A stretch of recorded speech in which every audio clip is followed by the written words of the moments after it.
Questions. Everybody seems to have a question that they need answered in life. Hi, my name is Eric.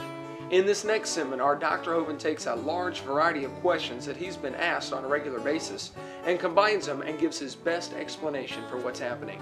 He covers a variety of topics such as the Red Sea crossing, primitive man, what about radiocarbon dating?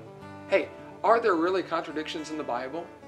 Find out for yourself in this seminar entitled Questions and Answers.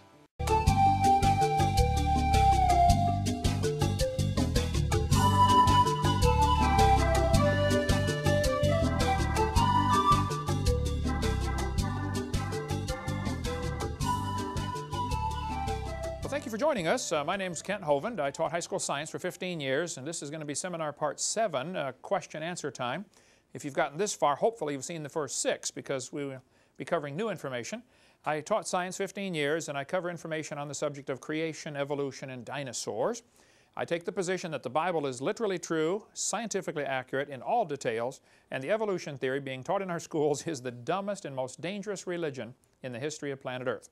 We're going to be covering a wide variety of questions that I get during my Q&A time. Everywhere I go, I try to ask, teach for an hour or so and then have question-answer time.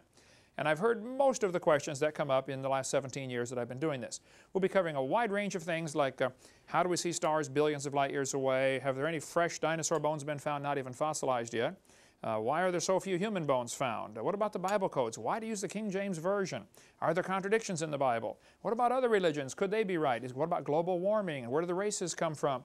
A whole bunch of stuff we're going to be covering as quickly as we can. There is much more information about all of these topics on our college class.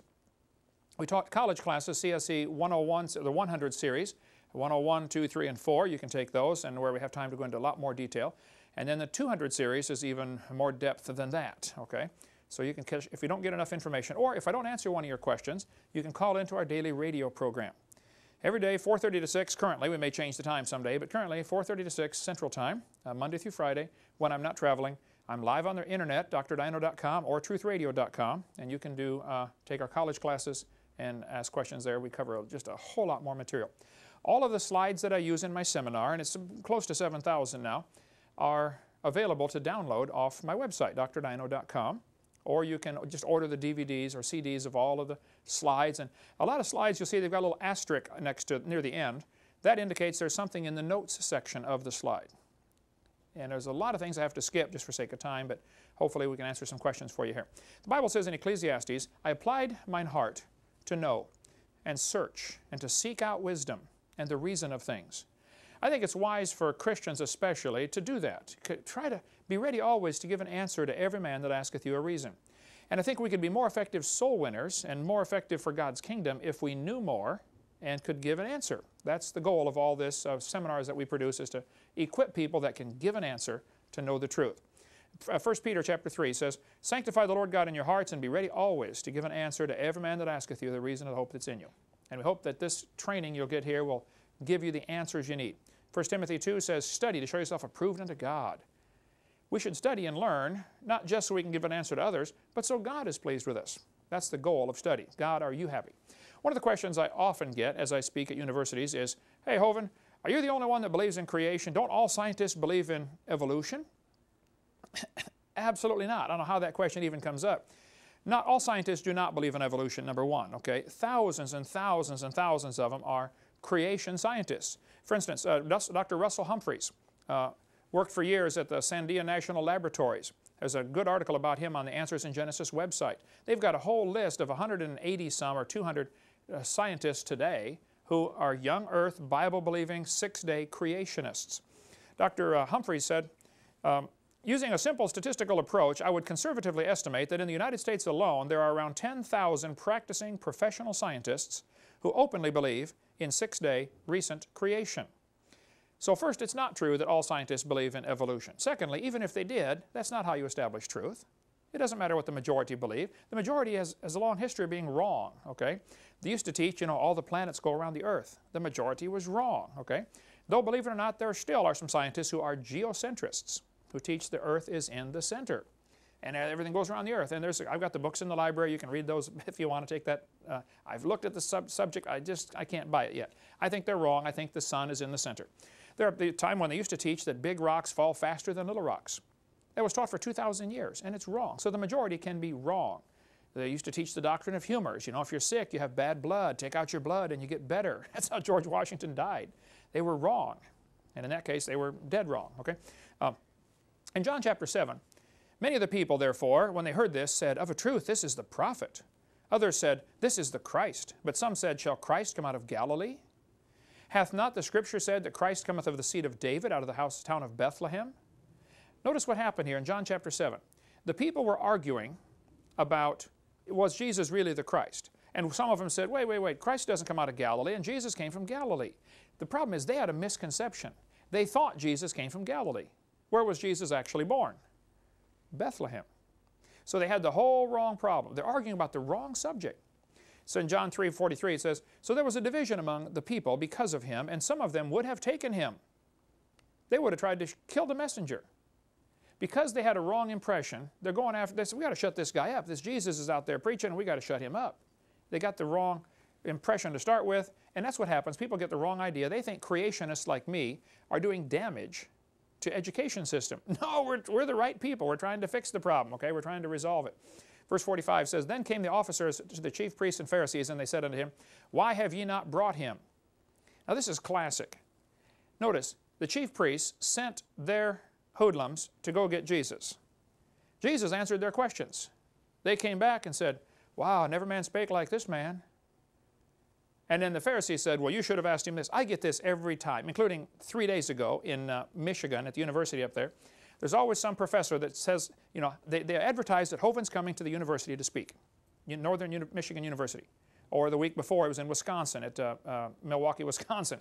100 professors in Milwaukee refused to debate me. 80 professors at Northern Michigan University refused to debate me. I've had close to 4,000 now professors that have refused to debate on the subject. And they don't even come when I speak. They send their students and say, "Here, ask him this, ask him this, ask him this." The student comes back and says, "Teacher, he answered all my questions." And then the teacher says, "You idiot, you should have asked him this and this and this."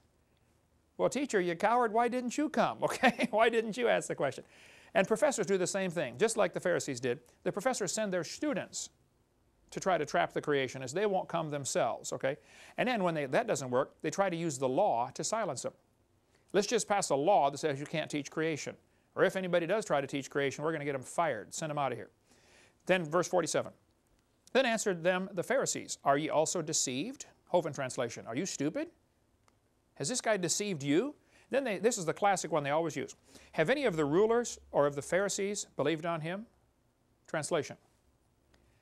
None of the other scientists believe this creation stuff, therefore evolution must be true. Now think about that logic. The majority believes this, therefore it's true. I mean, that's silly. First place, it's not true the majority believe it. Secondly, that's not how you tell. And then they said, "But this people who knoweth not the law are cursed." Hovind translation. "We have knowledge, you don't. We have a degree, you don't. We don't approve of your degree. It's from a non-accredited Christian school. Therefore, we're smart, you're dumb." That's a common tactic used by the professors today. And the 99 professors I've debated, it happens all the time. And then one of the guys, Nicodemus, very wisely said, "Doth our law judge any man before it hear him?" Nicodemus at least had the common sense to say, hey, before we judge this guy Jesus and say he's wrong, he's stupid, etc., let's listen to what he's saying. And I would encourage college students and professors and anybody, listen to the creation side. Just listen. Really honestly listen and hear it, and then make your decision. When I spoke in Soviet Union a couple years ago, I was at a university over there in, I don't know, Pavel, if you remember what city I was in. It's in Ukraine, your home state. But one of the cities had a university. They shut down the university and sent 30 professors to have me speak for 2 hours because on creation. I was a big celebrity, you know, Dr. Hovind from all the way from Florida, you know. The further I travel, the more famous I am, you know. When I'm right here in town, it's not famous at all. But they shut down the university and 30 professors came. After about an hour of speaking on creation, one of the professors was crying. And I asked the translator, this girl named Olga, I said, "What's he crying about?" And she said, "He's never heard the creation story. He didn't know there was one." And I think there's a lot of people in America, a lot of students that I see in America have never really honestly heard the creation story. So if somebody says, everybody else believes in evolution, therefore you should too, number one, that's not a good argument. And it's not true, okay? And listen to the creation side. Understand it. Because when I get done talking, a lot of times, like in the airplane, I sat by somebody who believed in evolution just last week. I said, well, let me just explain the creation side. took 3 minutes, explained the creation view very simply. And they said, wow, that makes a lot of sense. Well, yeah, just listen, okay, to what they got to say. Okay. They started with the false assumption that Jesus was from Galilee. He wasn't, okay? He was actually born in Bethlehem. Some of the Pharisees had not believed him, so therefore that's proof that he's not right. You get the same thing today. Some scientists don't believe in creation, therefore creation's not true. That is absolutely stupid logic, okay? And they'll say, has he published in science journals? As if, well, you don't see creation articles in National Geographic, therefore that proves it's not right. Well, you didn't see many capitalist articles in communist journals 10 years ago either, by the way, you know. It doesn't prove anything's right or wrong. The majority can be wrong. The majority followed Aaron into rebellion. The majority voted not to go into the Promised Land in Numbers chapter 32. The majority followed false gods many times in the Old Testament. The majority of the leaders hated Jesus. The majority of the world hates Christians. The majority voted in Bill Clinton twice, for heaven's sake. I mean, the majority can be wrong, all right? Can be dead wrong. But it's not true that all scientists believe in creation. There's a book here by Robert Gentry. Robert Gentry is a good friend of mine from Tennessee. He is a very famous scientist who did work on the disposal of radioactive waste, nuclear waste. What do you do with this waste product? He would do research on the granites around the world. He discovered that as you looked at granites under a microscope, you find they got little tiny halos in them, radiopolonium halos. We'll get into more of that later. But as soon as they found out that his research was proving evolution is not true, because he really proves the earth was never a hot molten mass. He never mentioned creation, never mentioned God, just purely scientific research. They published him in all the major journals until somebody said, wow, guys, Gentry's work is proving the Big Bang Theory wrong. They took away his funding and shut him off like a spigot. They persecuted somebody just because his work was not supporting the sacred cow, i.e. evolution. Roger DeHart was a science teacher at Burlington Edson High School near Seattle. He was told, they brought him into the office and said, you cannot tell your students about errors in the textbooks. All he was doing was bringing in current science journals. Here's a textbook that says the baby has gill slits, like we covered on video 4. DeHart would bring in a science journal, says, guys, I'm sorry, it says in the textbook on page 220 that the baby has gills. That's not true. Here's a current science journal. See, here's the evidence. He never mentioned God, never mentioned the Bible, never mentioned creation. He just said this textbook's not accurate, and they told him he couldn't do that. You can't inform your students that the book is out of date? That's the kind of persecution Christians get, or anybody gets, when they try to go against this evolution theory. Evolution is a carefully protected state religion. Just like communism was a carefully protected state religion when you grew up over there. You don't dare question it. Okay? Kevin Haley was a biology teacher in Oregon. He lost his job simply because he exposed errors in the textbooks. He told them, hey, this book's not right, there's a mistake here. They said, you're fired. Can't teach if you say there's errors in our books. Baylor University in Waco, Texas fired William Dembski in April 2000 simply because he told his students there might be an intelligent designer. They said, oh, you're not allowed to say that, so they fired him. This is Baylor. It used to be a Christian college, okay? Forrest Mims was a science writer for years. He wrote for many major journals, National Geographic, Science Digest, American Journal of Physics. He wrote for all kinds of articles for magazines. But then when he applied for a job at Scientific American, he was denied. They said, you can't work here because you are a creationist.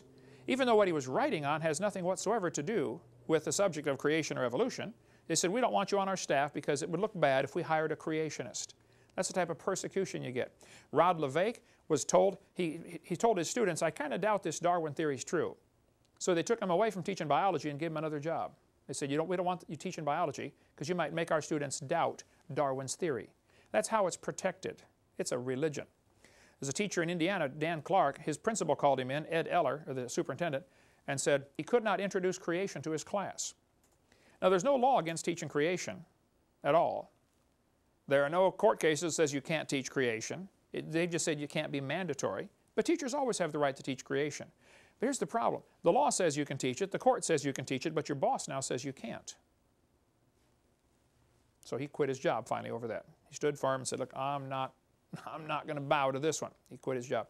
Dean Kenyon wrote the book Pandas and People. He was a science teacher at San Francisco State University. He wrote this book and says, it's a biology textbook, basically, a science textbook, that says, hey, you know, there must have been some kind of designer. This is so complicated, this is amazing. There must have been a designer. It doesn't try to get him saved or converted to be a Baptist or a Buddhist or a Catholic. It just says, look, there must be a designer. He was a tenured biology professor, San Francisco State University. He had written all kinds of books about evolution when he believed in it. Then he got converted and said, you know, I really doubt that theory is true. It doesn't work. And so they fired him. But he was tenured, so he sued them and got his job back, and they put him in as a lab assistant washing test tubes, stuff that, you know, the students do. He had to sue him again to get his real job back. Just because he said, I think there might be a creator to this universe. That's the type of persecution you get. When I spoke in Lubbock, Texas several years ago, they had a professor there named Dr. Dini, D-I-N-I, who teaches biology. He told his students, if you don't believe in evolution, don't come ask me for a recommendation to go off to medical school, because I won't give you one. He said, it was on his website for years. He said, if you don't believe in evolution, you'll never get a recommendation from me. Well, when I went to speak there in Lubbock, Texas, the students offered Dr. Dini $1,000 if he would debate me for 2 hours, and he refused.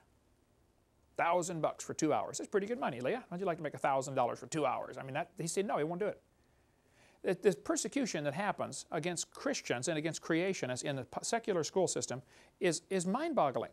What are they afraid of? So I say, well, it's not true that all scientists believe in creation, but many scientists that do believe in creation are afraid to say anything because they know the kind of persecution you're going to get. How many teachers were there in Ukraine that did not believe in communism but didn't dare say anything about it? You know, anybody, even if you don't even smile right at Stalin, he'd kill you. You know, you'd end up in the gulag someplace. That's the kind of thing that's happened in America, believe it or not. If a person doesn't support the evolution theory vocally and actively, they'll be banished to academic Siberia. They lose their grant money, they will lose their job. You know, it's sad. And Patrick Henry College was told back in November of 2002, I believe, that they weren't going to get accreditation because they didn't teach enough evolution in their college. There's an article in Agape Press here. A university professor said she was asked to resign for introducing elite students to flaws in Darwinian thought at the Mississippi University for Women.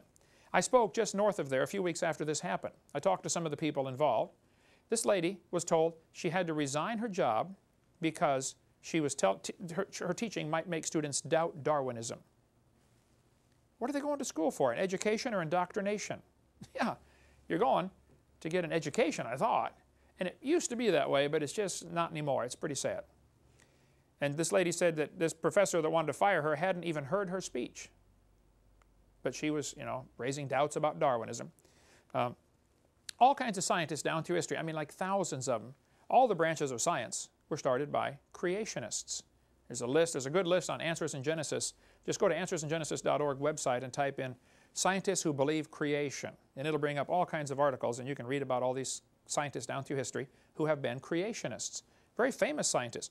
I've often asked evolutionists, I say, guys, can you name me one advancement in modern science we've had because of the evolution theory? Is that why we have computers? Is that why we have, you know, telephones, radios? Is that why we went to the moon? What advancements can be named because of this evolution theory? They've never given an answer. There is nothing. The theory is useless. But all major science, all the whole branches of science in the last 400 years were started by creationists. Now, they weren't all young earth creationists like me, and they certainly weren't all independent, temperamental, fundamental, right-wing, radical Baptists like me, but they were, you know, creationists. Werner von Braun, the head of our space program, was a creationist. A.E. Wilder-Smith, William Ramsey, the Wright brothers, they studied birds. They said, we want to see how the designer, the creator, how God made the birds, and we'll learn how to make an airplane by studying airplanes. The guy who invented the MRI, magnetic resonance imaging machine, is a young earth creationist. There are creationists today. There are a couple good books we have in our library or for sale on our website. In 6 Days is one, and On the Seventh Day. This is 50 scientists who believe in creation. Here's 40 more scientists who believe in creation. You can get these. There are thousands of scientists who do believe in creation, do not believe in evolution. Karl Popper, a famous leading philosopher of science, he said, evolution is not a fact. Evolution doesn't even qualify as a theory or hypothesis. It's a metaphysical research program. It's not really testable science. Evolution is a religion. And they get so angry when I tell them that, which is probably why I tell them that, you know, every few minutes, because I enjoy pushing the right buttons, you know.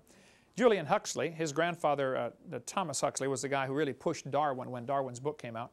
Julian Huxley said, I suppose the reason we leapt at origin of species was the idea of God interfered with our sexual mores. We don't want God telling us what to do. That's why they've accepted evolution. Michael Ruse said, evolution is promoted by its practitioners as more than a mere science.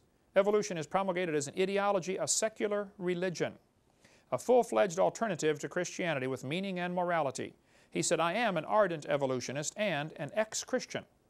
But I must admit that in this one complaint, and Mr. Gish is one of many to make it, the literalists are right. Evolution is a religion. This was true of evolution in the beginning, and it's true of evolution still today. Evolution is a religion in every sense of the word. Evolution is a fairy tale for grown-ups. The theory has helped nothing in the progress of science. It's useless. So it's not true they all believe it. Nearly all branches of science were started by creationists. Evolution theories added nothing to science. When students or professors fear expressing their real honest thoughts, they're not getting educated, they're getting indoctrinated. Students get flunked for not supporting the evolution theory. Every week when I go out and speak, somebody will come to me and say, when I was in biology class, I wrote a paper and the teacher gave me an F because it didn't support evolution, or because I dared to go against the evolution theory. I get calls like that. Diane, you take some of the calls and transfer them over to me. Students saying, hey, what do I do? My teacher gave me an F because my paper went against evolution. It's sad. I mean, it's discrimination.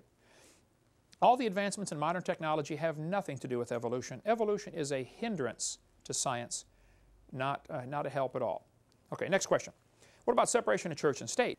Well, there's no such phrase in the Constitution. You can get the entire Constitution and the Bill of Rights and the Declaration of Independence for $1. This little book, Citizens Rule Book, excellent book. Everybody ought to read this one. It's got a great story in here about the jurors. It's amazing the power that jurors have. One juror can decide he doesn't like the law. And if they pass a law in your city that says, you know, you can't spit on the sidewalk, and somebody spits on the sidewalk, and they videotape him, they got the whole thing. He broke the law. I mean, they take him to court. It's proven he broke the law. But you as a juror say, I don't like that law. I don't think it's fair to say you can't spit on the sidewalk. The judge is going to threaten all the jurors and say, no, you have to rule according to the law. You got to listen to my instruction. You don't have to listen to anything that judge says. He's blowing smoke, okay? Smile, nod your head. When you get in that jury room, you vote not guilty. And the rest of the jurors are going to think you're nuts. What do you mean not guilty? You saw the tape. You saw it. Yes, I know. But the law's no good. Jury nullification. Powerful, powerful story here. Anyway, the Constitution does not mention separation of church and state. You should get the Federalist Papers.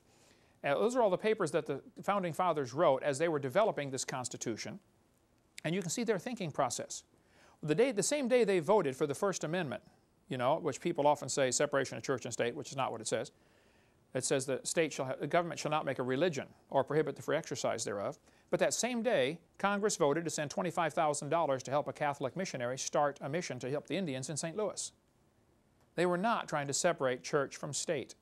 They wanted to keep the state out of the church, but not keep the church out of the government.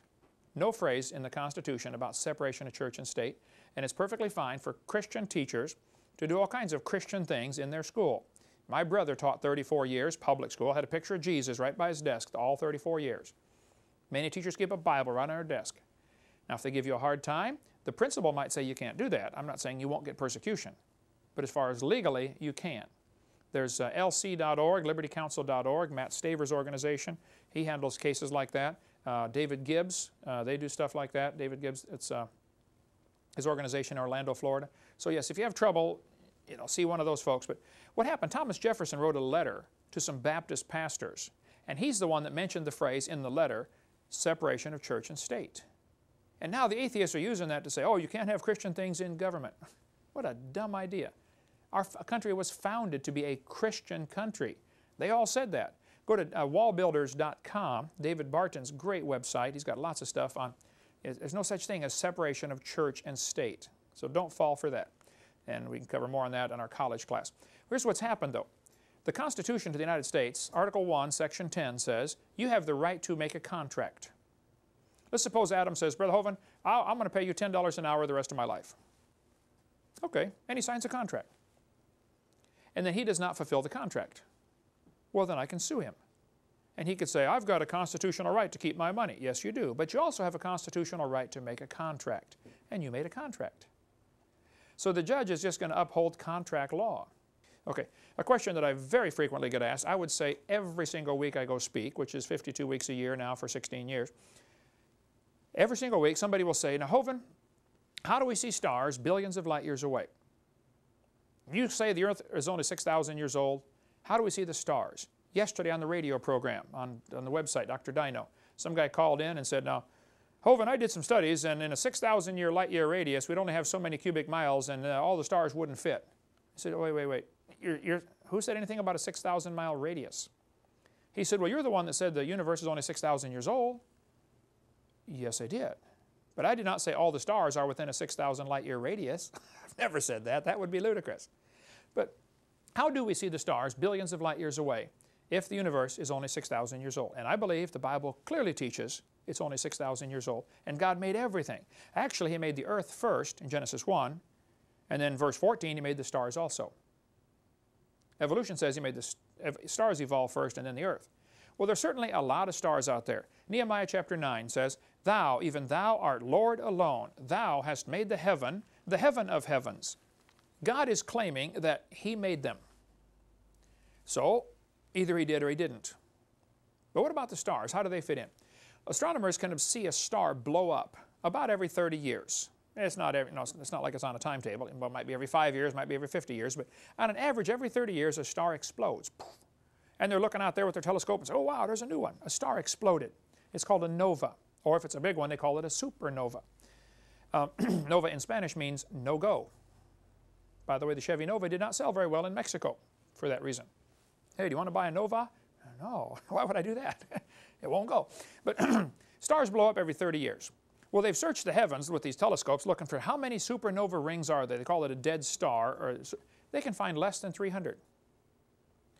Now, wait a minute. If there are less than 300 supernova rings, and one happens every 30 years, you can do the math. I mean, that's about 9,000 years. If the universe is billions of years old, there ought to be a whole lot more supernova rings out there. Why are there less than 300 supernova rings? Because it's less than 10,000 years old? Boy, they don't like that answer at all. But that's the logical conclusion. Anyway, if stars are blowing up every 30 years, we would have to have at least one star born every 30 years just to keep the balance. I mean, countries that have a population problem because they're getting less births and deaths, like Germany, more people are dying than being born. Oh, well, eventually that's going to create a problem, okay? Stars should have to be born. Nobody's ever seen one star form, not one. We see them blow up all the time. They've never seen a star form, and I'll cover that in a second. Its last estimate by Hubble telescope was that there are 70 sextillion stars. 70 sextillion. They say the universe is 20 billion years old. Well, you can do the math. That means 6.5 million stars would have to form every minute. We'd have to have 6.5 million stars forming every minute for 20 billion years to make the stars that we know about. It doesn't count the ones we don't know about because we can't see them yet. Who knows how many stars are out there? Sometimes the textbooks will say, well, there are new stars being constantly born in clouds of gas and dust. This is so stupid. How a physics textbook can teach this, I don't know. Anybody that knows freshman physics knows when you try to squeeze gases together, pressure builds up, temperature builds up, and it drives them back apart. It's called Boyle's gas law. Nobody has ever seen dust collapsing into a solid. It would take such incredible pressure to do that. I was in a debate one time, and this professor, I asked him, I said, how can you get dust to collapse into a solid? Explain that to me. He said, well, we calculated that if 20 stars explode near each other, it'll produce enough pressure to make a brand new star. I said, now that's brilliant. You got to lose 20 to gain 1. I said, you ought to run for Congress. You could help those guys borrow their way out of debt, you know. It's not going to get a universe full of stars if you got to lose 20 to gain 1. And even that is only theoretical. It's never been observed, okay? I was in Alamogordo, New Mexico, and they've got a science center down there, and they showed these pictures of star babies. He said, oh, this is a new star forming. No, sir, it's a bright spot, okay? One guy in Science magazine admitted, the silent embarrassment of modern astrophysics is we do not know how even a single one of these stars managed to form. Nobody knows how stars can form from dust clouds. No one has unambiguously observed material falling into an embryonic star, which should be happening if the star is truly still forming. And no one has caught a molecular cloud in the act of collapsing. Precisely how a section of interstellar cloud collapses gravitationally into a star, a double or multiple star, or a solar system is still a challenging theoretical problem. Astronomers have yet to find an interstellar cloud in the actual process of collapse. The origin of stars represents one of the most fundamental unsolved problems of contemporary physics. This guy said, no one really understands how star formation proceeds. It's really remarkable. Nobody knows how this happens. So if they tell you new stars are forming, you tell them Kent Hovind said they're confused or they're lying. Because nobody knows how it happens. There's not even a good theory how you could squeeze dust into a star, and there's certainly no evidence. But here's what happens. They see bright spots appear in the clouds, or not in the clouds, in the dust clouds in space. They look at this Crab Nebula or Eagle Nebula, and they're staring at it, and all of a sudden one day a spot gets a little brighter. Oh wow, a star's being born. That's immediately their conclusion that a star is being born. I said, wait. Maybe the dust in front of it is clearing and the star was already there.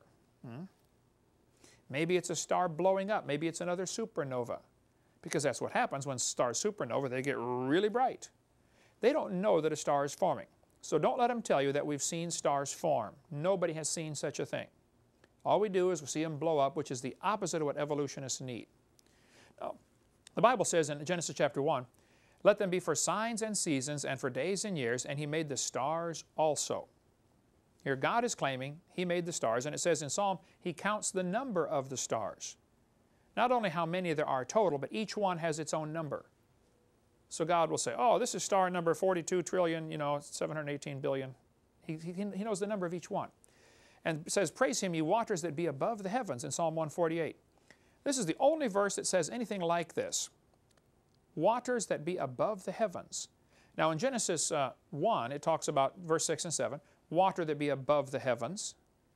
I believe when God first made the world, it was very, very different than what we see. Mostly land, instead of the huge oceans that we now have. Most of that water was in the crust of the earth. We covered that in video 2. But there was earth and there was heaven, singular. King James is the only Bible I'm aware of that gets it right in Genesis 1:1, where it says, in the beginning God created the heaven and the earth. All the rest of them say heavens. Okay, that's a mistake. There was heaven, which means expanded place. There was earth, and then from here, on out. Then He divides it up into 3 slices. First heaven, second heaven, third heaven. The first heaven is where the birds fly. Genesis 1 talks about that, verse 20 and 21. Then there was water above the firmament. Now some creationists do not believe in the canopy theory. I understand. I've read their stuff. I think they're wrong. I still believe, and some accuse me, well, you don't agree with us, therefore, you're not a good creation scientist. To keep up on your research. I keep very much up on the research, and I disagree. It's not that I haven't read it, it's that I have read it and disagree. Okay? But I believe there was a layer of air for Adam to breathe, layer of water above to protect him, and then a layer of stars, and then more water. The only verse I have to back it up is right here, Psalm 148. Praise Him, ye waters that be above the heavens. That's present tense. Is there still water above the heavens? Psalm 104 says, who layeth the beams of His chambers in the waters, who maketh the clouds His chariot, who walketh upon the wings of the wind. Could it be that there is another layer of water beyond all of outer space? Maybe everything that we see as this universe, which looks like huge, maybe everything we see is inside water, a crystal, and God is outside of that, the third heaven, 2 Corinthians chapter 12. Could there be a third layer where God lives? Of course, God doesn't need a place to live. He just is, Psalm 29 says, the voice of the Lord is upon the waters. The Lord is upon many waters. Maybe everything that we see when we step out at night and say, wow, look at all these stars. Maybe the whole thing's a little snow globe on God's dresser, that He picks up and shakes once in a while. How you doing in there? I don't know. I like to think that way. But the Psalm 148, the waters that be above the heavens, people have often asked, hey, where's the last star? And once we find it, what's on the other side? I don't know the answers to those, but just a possibility is that there, according to the Bible, may still be water above the heavens. But there's a lot of stars out there. Hubble estimate was 11 trillion stars per person. That is 76 trillion divided by 6 billion people. Every one of you gets 11 trillion stars. What happened, they told the Hubble telescope to focus in on a dot. They found a dot above the Big Dipper. You can see the picture of it there. It is about the size of a grain of sand held at arm's length. And it was black. They said, we don't think there's any stars there. Let's focus in on that spot and see what we can find. They took pictures for 10 days straight, focusing in on that dot. After 10 days, There were more stars in that dot than they could count. These were brand new stars, never been seen before. Called it deep field, Hubble Deep Field. Looking up there saying, man, that's stuff we didn't know about. Assumption would be that it's that way all through space. Truly, the stars cannot be numbered, which is what the Bible says. They cannot be numbered. But how do you tell the distance to the stars, and how can the Earth be 6,000 years old and the stars be so far away? Fair question. Stephen Hawking said, stars are so far away, they appear to be just pinpoints of light. We cannot see their size or shape. How do we tell different types of stars apart? For the vast majority, there's only one thing we can see, and that is the color of their light. If you get the biggest telescope on Earth, this is not it, by the way, spotting scope, but if you get the largest telescope on Earth and look at the closest star, which is Alpha Centauri, 4.5 light years away, all you're going to see is a dot. If I focus this in on the sun, it'll start to get, bigger and bigger, and you can actually see flames leaping off and see the spicules, and you can see color changes, and you can actually see features of the sun. When you look at a star, you never get to see that. Nobody has ever seen a star as far as any of the features of it. You get the biggest telescope on Earth, it's going to be nothing but a dot in your scope. All you can tell is, I said, that's a red one, that's a yellow one, that's a blue one. That's all you can see. So anything we do, we have to do based on assumptions just from the color. But how do you tell the distance to the star? Well, I taught high school trig for years, and if you guys had trig, you know how it works. If you have 2 observation points, you can calculate the third distance. You have to know it's solving a triangle. Trigonometry deals with triangles, so you sine, cosine, tangent. If you know one distance and 2 angles, or two distances and 1 angle, you can calculate the rest of the triangle using sine, cosine, tangent. Here's the problem. Earth is only 8,000 miles in diameter, which compared to star distance is 0. It's nothing. So if I'm looking at a star and somebody over in China is looking at a star, we are 8,000 miles away from each other, straight line through the Earth. That would be nothing. What they've done to enlarge the distance to look at a star, instead of just being opposite sides of the Earth is also going around the sun in this great big huge circle. We're going 66,000 miles an hour, and it takes us a year to go around. Great big racetrack. Well, the distance from the Earth to the sun is about 93 million miles, average. And that's a lot, but at the speed of light, it's not much. At the speed of light, it's 8 minutes away. It takes the sunlight 8 minutes to get to the Earth. So if we're 8 light minutes from the sun, the diameter of our orbit going around is 16 light minutes. So what we're going to do is we're going to look at a star in January, and then we're going to look at the star in June, and we have now gone halfway around this monster circle. And we're going to get 2 observation points to try to enlarge the base of our triangle. And it sounds huge. Man, that's 186 million miles. Well, it's still not much. A year has 525,000 minutes in a year. If this picture here showing the little yellow dot was the scale, if that yellow dot represented Earth's orbit, not the Earth's diameter, the orbit of the Earth, it's way too big for the picture. What we're going to do is try to show you the math involved here. If I had 2 surveyors setting up with their transits or telescopes, and they are 16 inches away from each other, and they're both looking at a dot 525,000 inches away, which is 8 1/3 miles. Would you agree that would make a rather skinny triangle? Let's go out in the parking lot and draw a triangle with point A and point B 16 inches apart, and point C 8 1/3 miles away. It's going to make a real skinny triangle. That is exactly the triangle you get when 2 people on opposite sides of Earth's orbit try to measure 1 light year. 1. Now, and I'm not sure you can tell exactly where you were 6 months ago. I think that would be a little stretch of the imagination to say, oh yeah, 6 months ago in January we were, where were we? I'll give them that. I won't even argue that. I just would bring that up, for appeal, Your Honor, in case we need to. You can't know exactly where you were 6 months ago. But the angle you get with that is 0.017 degrees. Now let's imagine this. I want you to get 2 guys to set up their surveying transits. They're 16 inches apart, and I'm going to go put a dot 8 1/3 miles away, but they don't know how far away it is. They're both focusing in on the dot, and they see this dot out there. Here's the only information they have: the measurement between themselves, 16 inches, and the angle out of parallel. I say, guys, I want you to calculate how far away that dot is based on that little angle change you get. I think that would be difficult to measure, 1 light year. There'd be some guesswork involved, okay? Now, if you want to measure 100 light years, you got a much worse problem. Now you got to move your dot 830 miles away.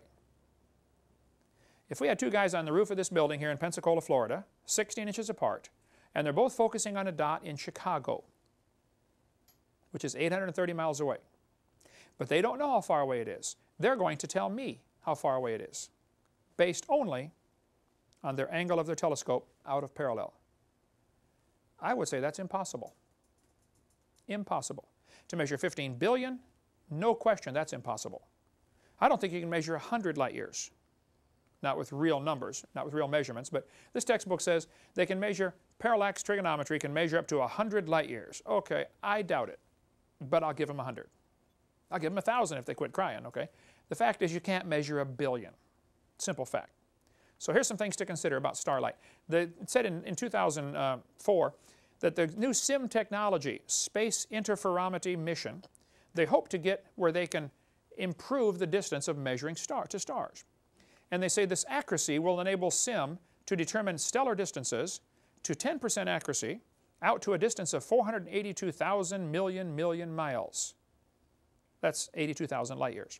And then it says, this is an improvement of several hundred times over what is possible today. Well, now wait a minute. If they're going to improve it several hundred times, and it ends up being 82,000, what's 82,000 divided by several hundred comes out to be several hundred. Apparently they're admitting they can only measure several hundred light years, which I would agree. I mean, I would say that's even a stretch, but I'll give them several hundred. They can't measure billions, is the point. So when you students in school get taught, oh, that star's 14.629 billion light years away, I don't believe you. I don't believe you at all. It might be, but you can't prove that. They're making up a story. With SIM technology, they hope to finally be able to get out to where they can measure most of the way across our galaxy, and we're in it. We can't even measure across our own galaxy, let alone these distances to other galaxies. So I think we should look at the stars and say, wow, what a mighty God we serve.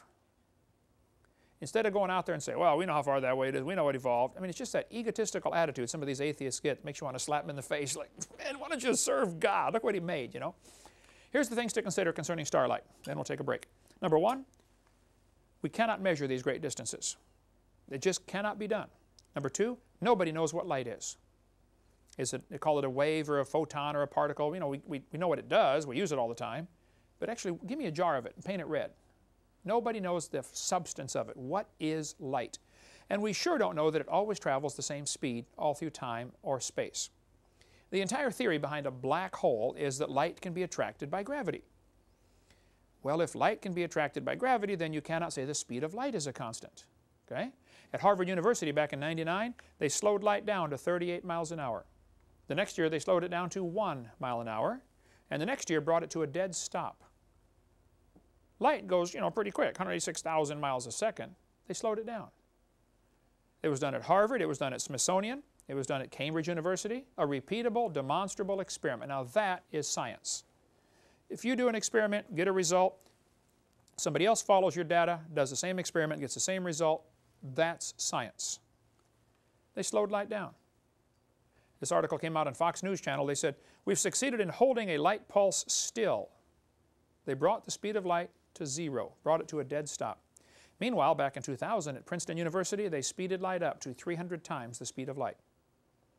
So when somebody says that star's 10 billion light years away, which I doubt they can measure, therefore that we can prove the universe is 10 billion years old, they got several problems in their logic right away that they probably don't see, which is why we do these seminars, so we can help people understand. It's 300 times the speed of light. Astronomer Barry Setterfield, an Australian government astronomer, said, during the last 300 years, 164 measurements of the speed of light have been published using 16 different measurement techniques. The speed of light has apparently decreased so rapidly experimental error cannot explain it. This is a chart showing the decline in the speed of light from the published numbers in the last 150 years. You notice the decline in the chart. The speed of light's getting slower until about 1960. For the last 40 years, anybody that's measured the speed of light gets the same number, 186,282.4, I think, miles per second. Who cares? Well, it could be that it leveled off in 1960 for two possible reasons, three possible reasons. Our way of measuring is getting better. Instruments are getting better. We're smarter. You know, everybody in the past was dumb. We're smart. We got it right. Could be. That's what they'll tell you. Second option, though, is we're at the tail end of a logarithmic curve, and you're much less likely to see any decline. As you get further out on the logarithmic curve, it pretty much levels out. But a third reason is 1956 is when they invented the atomic clock. And they started using that as their clock to measure the speed of light. Well, now, wait. The atomic clock is based on the wavelength of a cesium-133 atom. So the clock is based on the speed of light. Now, if you have a clock based on the speed of light and you're measuring the speed of light with it, if the speed of light changes, you're never going to catch it with that clock. It's like watching two twins grow next to each other. Well, neither one's growing. Well, duh. You got a rubber ruler problem here. Clear back in '87, they said the speed of light was 10 billion times faster at time zero. There must have been a faster speed of light. There have been articles from the 80s, 90s, 2000s saying, look, the speed of light is not a constant. They said no physical law prevents anything from exceeding the speed of light. In two published experiments, the speed of light was apparently exceeded by as much as a factor of 100. The Big Bang Theory requires a much faster speed of light. Dr. Magluocchio, however you pronounce his name here, I got his book on the table. He says, a shocking possibility is the speed of light might change in time during the life of the universe.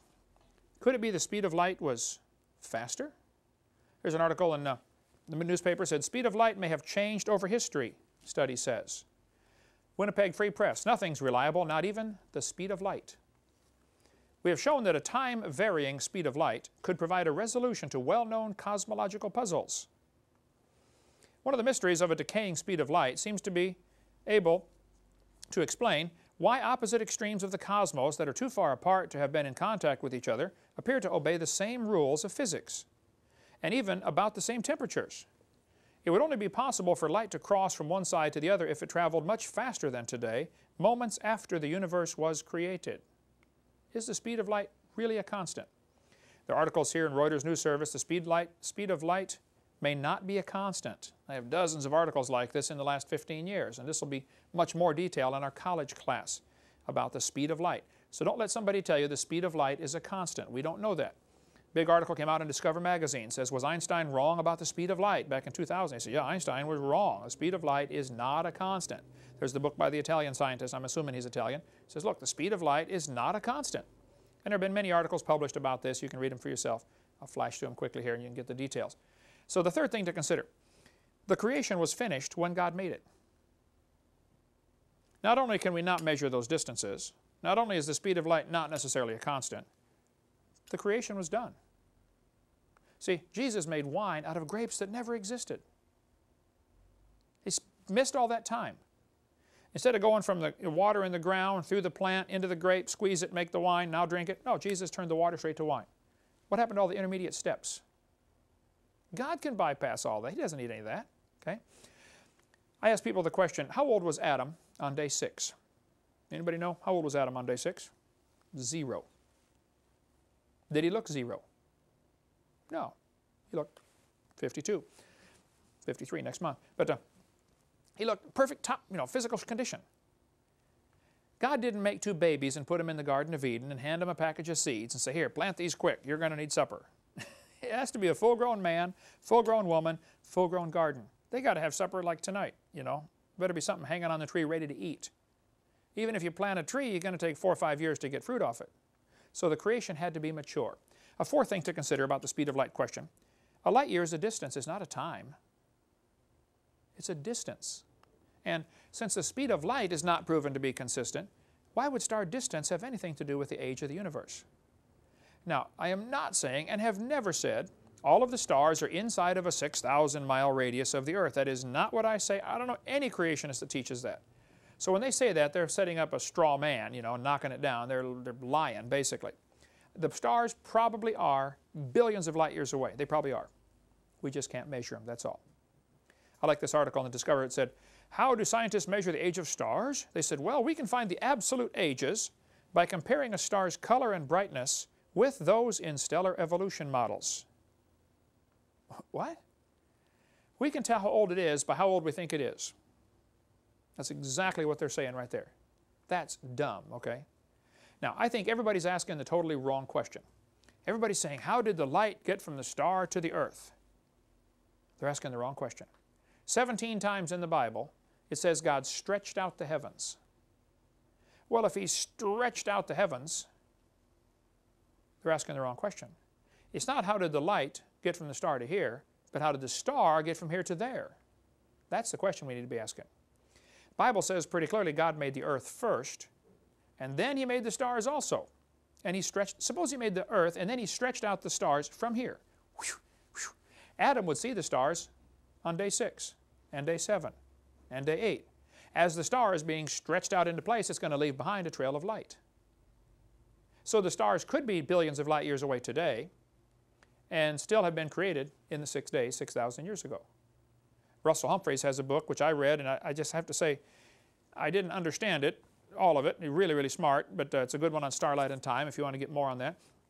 I don't know that I agree with his premise. I think he starts with the assumption the speed of light is a constant. Now, how do we explain that? And they get into this warped space and bent space stuff. I think it's much simpler. The speed of light's not a constant, and God made things and stretched them out into place. So, if that stretching took place, maybe that explains why we have a red shift. And we'll cover the red shift question in just a minute after the break.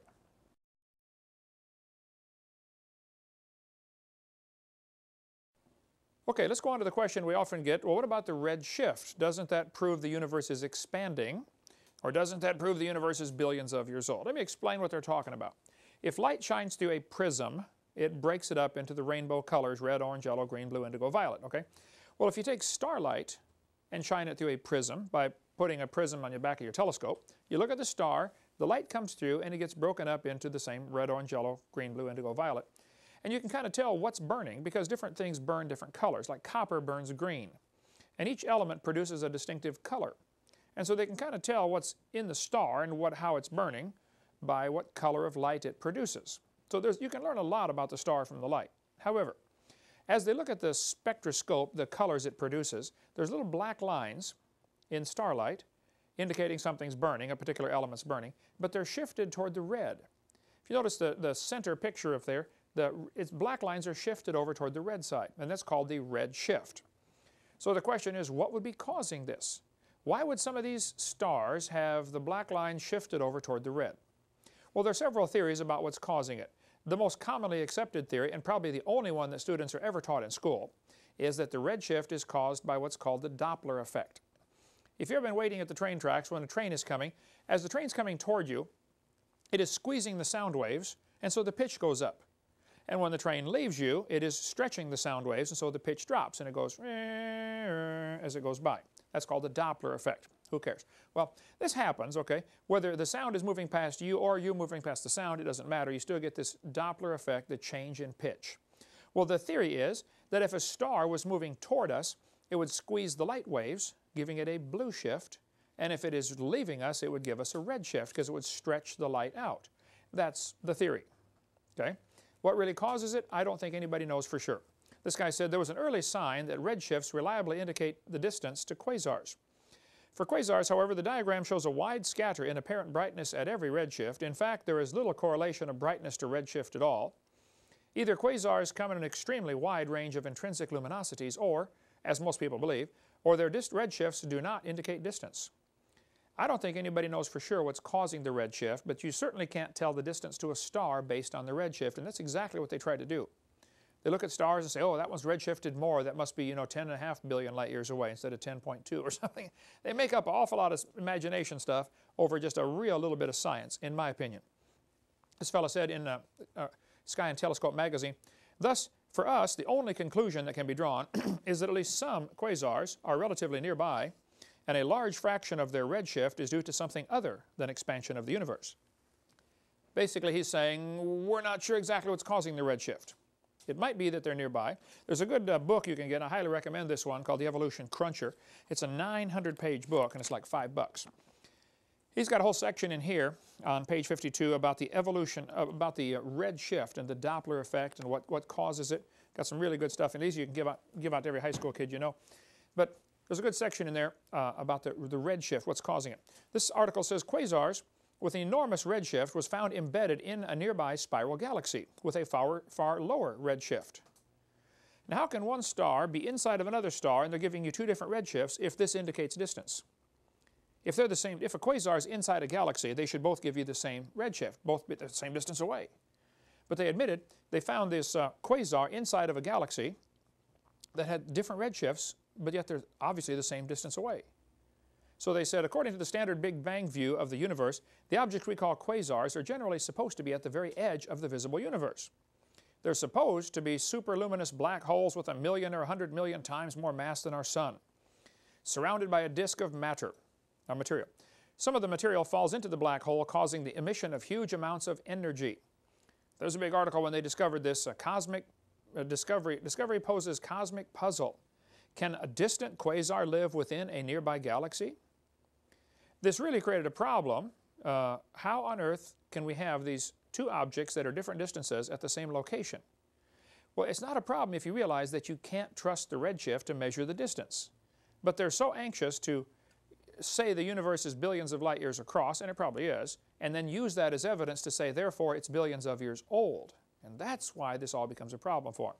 If they would just accept the Bible, it wouldn't be a problem at all. This article said, quasar with enormous redshift found embedded in nearby spiral galaxy with far lower redshift. Unsolvable riddle for Big Bang astronomy. I agree. If you believe the Big Bang Theory, that is an unsolvable problem. Science News ran an article said, another set of observations indicates that the universe appears to be 8.4 to 10.6 billion years old. The new work relied on Hubble Space Telescope to obtain distance to faraway galaxies. The team led by Tanver, the University of Cambridge in England, used a two-step method to estimate the Hubble constant. Now stop and think about that. How many of you have had algebra before? You had algebra? You have variables in your equation, okay? Well, if one variable times a constant, if one constant changes, that's going to change your whole answer. So most of this distance stuff they're doing with stars is based on what they call the Hubble constant. But they don't even know what that is. The Hubble constant is estimated. Well, that's going to radically affect your outcome of your equation. So is the universe 8.4 billion years old, or is it 10.6, or is it, when I debated Hugh Ross at Reasons to Believe, he said it's 17.42 billion years old. 17.42, how do you know that? Some textbooks say 18, some say 20, some say 12. The numbers range all over the scale. The fact is, they don't know. They're making up numbers, purely making them up. The article goes on to say you have to be very careful about drawing conclusions because of the Hubble constant. Measurements have huge systematic errors. I like this article, came out in Discover magazine a couple years ago. Astronomers believed the Veil, one of the best studied supernova remnants, was 2,500 light years away and 18,000 years old. They were quite wrong. In fact, the Veil is only 1,500 light years away and 5,000 years old. So here just 4 years ago, they're discovering they got radically wrong numbers. How do you know any of the numbers they're telling us are right? I think we should say, look, until somebody's proven the Bible wrong, I'm going to believe it. Instead of saying, well, the scientists are saying it's wrong, so therefore we must believe the scientists. Don't go along with that. Even the nearest Cephids, a Cephid variable, are so remote it's difficult to determine their absolute distance with any great accuracy. All large distances in astronomical literature are subject to an error of perhaps 10% from this cause alone. There are lots of different things that can cause errors in these measurements. We talked about the triangulation, measuring with trigonometry. You got incredible errors built into that. The numbers are just so big. The distances are so large you can't do it. They say we know that faintness, that's how bright the star is, arises from two causes, distance and absorbing matter in space. This was happening. They look at a star and say, wow, we know that one is, 4 billion light years away. And look at that one over there, that one's only half as bright. So it must be, 8 billion light years away. They use the inverse square law. And that's all logical if there's nothing in between absorbing the light or scattering the light. Just because a star is dimmer doesn't necessarily mean it's farther. It might be something's in between, a dust cloud. Outer space is full of all kinds of stuff. Anyway, the guy admits it's not generally possible to apportion it between the two. There's more about Halton Harp and what happened to him, the persecution that happened to him because he dared to question the redshift. All he did was expose the problems with it. He said, guys, that redshift has problems. Oh, well, then you're fired and you get out of here and don't you ever come back, you know, till you repent. Because you just don't question some things. They're sacred. The Bible says in the book of Isaiah chapter 42 that God stretched out the heavens. Isaiah 45, He stretched out the heavens. Jeremiah, He stretched out the heavens. 17 times in the Bible it says God stretched out the heavens. Now what does that mean? Well, I would guess it means He stretched out the heavens. Okay? I don't know that anybody knows, but here's a couple of options of what may be causing this redshift. Keep in mind, the redshift is probably the only bit of scientific data that is used to support the Big Bang Theory. They look at the stars and say, wow, redshift, redshift, redshift, all these stars are moving away. What does that mean? Oh, that means they used to be all in one spot. So the evidence for the Big Bang is the redshift. And the Big Bang's got to be one of the dumbest theories in the history of humanity. Here's some things that might be causing the redshift. It could be the stretching from the creation. If the stars are moving away because they're being stretched out or were stretched out, that would cause a redshift. It could be the light's getting tired. I get tired. I don't know if light does or not. We know that light going through a prism bends because different wavelengths are different energy levels. That's why it makes the rainbow. Okay? Maybe it's just the effects of traveling through space. Is space really nothing? Or is there something in space? Is light going through anything when it goes through space? I don't know. That's just one thought. Maybe it is the Doppler effect. Could be. Maybe it's light being slowed down or speeded up by a black hole. Robert Gentry's got a great article in his website, halos.com, if you want to read more about the redshift and the problems with it, get all the technical stuff. But when you talk about the stars, there's a good book here by Brian Young called The Stars, God's Word in the Sky. You can get it from our ministry, $10. Great book on the stars. Christians shouldn't be afraid of astronomy. Now, astrology is different, but not astronomy. God created everything. Here's a book, Astronomy in the Bible. I don't know if this one's available from our website or not, but we can get it. Donald DeYoung. It is, Jonathan? Yeah, it's on our website. Awesome book, Astronomy and the Bible, if you want to read more. Because I think we should study astronomy, study what God has made. This book is a little controversial. D. James Kennedy, Coral Ridge Ministries, Coral Ridge Presbyterian Church in Fort Lauderdale, Florida. He says the real meaning of the zodiac, he goes through the 12 zodiac symbols and says probably these originally had a gospel story to them, which has now been perverted into the horoscope. So get coralridge.org if you want to get the book. It's like $6 or $8. But the Bible does talk about the constellations. It talks about Pleiades and Orion in the book of Job, chapter 38, or Mazzaroth and Arcturus in Job 38. There are constellations mentioned in the Bible. Now, what does this mean? Well, I don't know, and I don't know anybody who knows for sure, but here's what some Christians think. That when God originally made the world, Adam did not have a Bible. It hadn't been written yet. So God gave Adam the gospel story in the stars. The 12 different constellations told the story of the redemption, the coming of Christ, and maybe the Sphinx was built. This is one theory. The Sphinx by the pyramid, you know, in Egypt, they say, well, the Sphinx was built to tell us how to read the zodiac because it starts with the face of a woman and ends with the body of a lion. So you start reading the zodiac. Instead of starting in January like we do, you start with Virgo the Virgin, and you go through the 12 constellations and end with Leo the Lion. I don't know. I know that today the horoscope's all perverted, and Satan always takes what God does and twists it and perverts it and changes it. But if you want to study that, that's fine. There appears to be something to that, though, that maybe there really is something to this gospel in the stars. And Carl Baugh's got a good theory that each of the constellations is producing different radio waves. Stars produce radio waves. He thinks the canopy of ice that used to be above the earth could actually change those radio frequencies into audible waves like a crystal radio does. It would actually vibrate. And Adam and Eve would be able to hear the music of the stars mentioned in Job chapter 38. Whether that's true or not, I don't know, but it sure preaches good. That the whole gospel story was being sung to them continually as they traveled around every year. Who knows? Anyway, second question. Is the sun shrinking?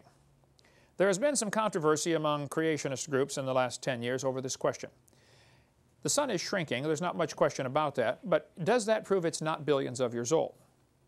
Well, I think so. The sun is burning, obviously. You can step outside and look at it. It's losing about 5 million tons every second. Quite a weight loss program. Well, that means, of course, it used to be bigger. You don't need to be too much of a genius to figure that out. Bulletin of American Astronomical Society ran an article back in '79, which some people have argued about the legitimacy of this, but they said, since 1836, more than 100 different observers at the Royal Greenwich Observatory, that's in England, and the U.S. Naval Observatory have made direct visual measurements that suggest the sun's diameter is shrinking at a rate of 0.1% each century, or about 5 feet an hour. Let's assume that is correct for the moment. If the sun is burning and it's losing 5 feet an hour,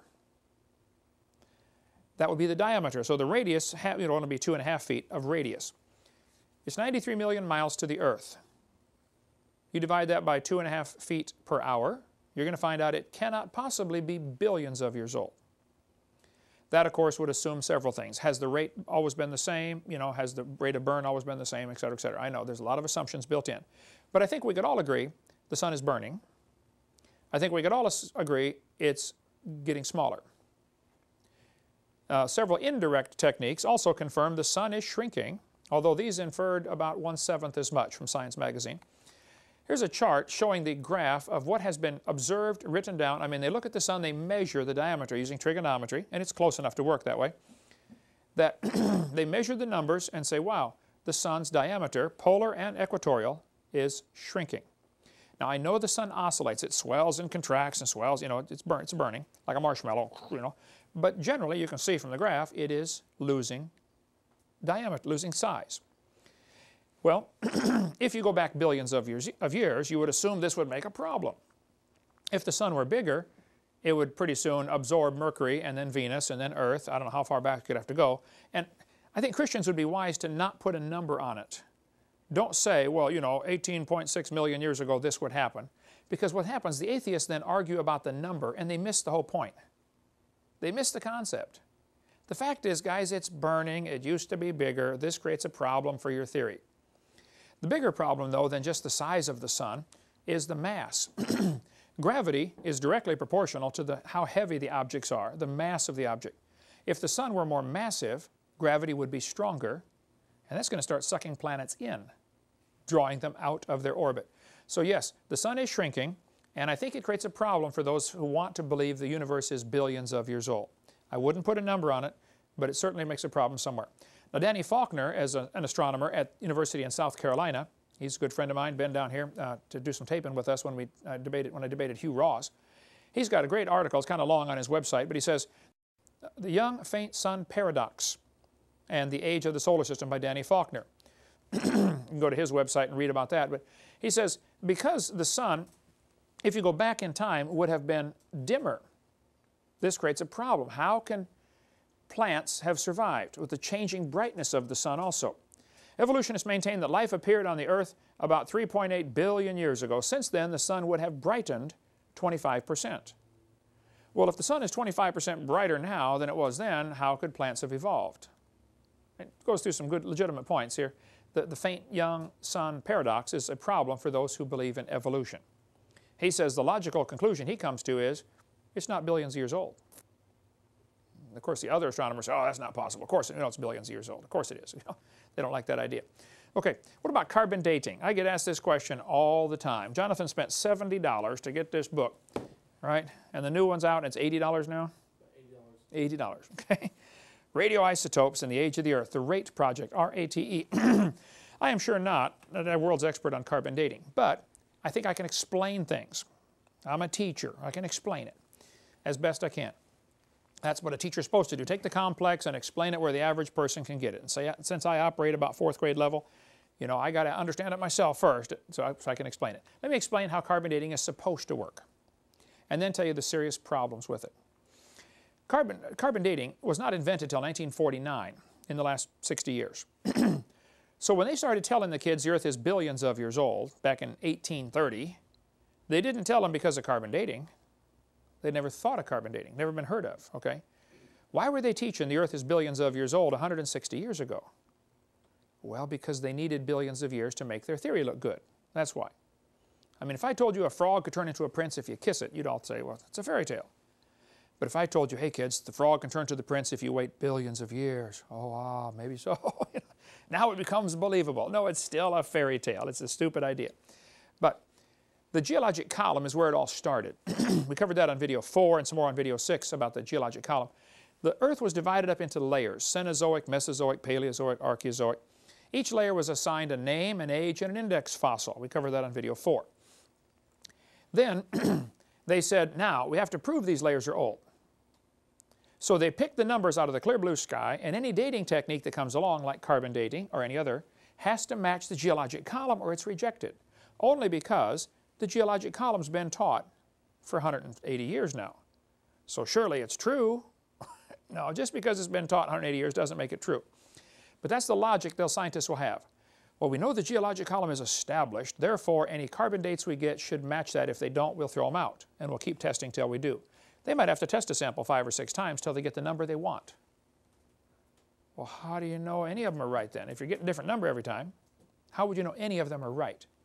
Radiometric dating would not have been feasible if the geologic column had not been erected first. Ever since William Smith at the beginning of the 19th century, fossils have been and still are the best and most accurate method of dating and correlating the rocks in which they occur. Apart from very modern examples, which really are archaeology, I can think of no cases of radioactive decay used to date fossils. They don't date fossils by carbon dating, they date them by their geologic position. That's how it's done. But here's what happens. Earth's atmosphere is about 100 miles thick. Space shuttle, in order to get free from friction, has to get up about 100 miles to be able to outside the air. And, you know, straight up, 100 miles is not that far from here to halfway to Tallahassee, you know.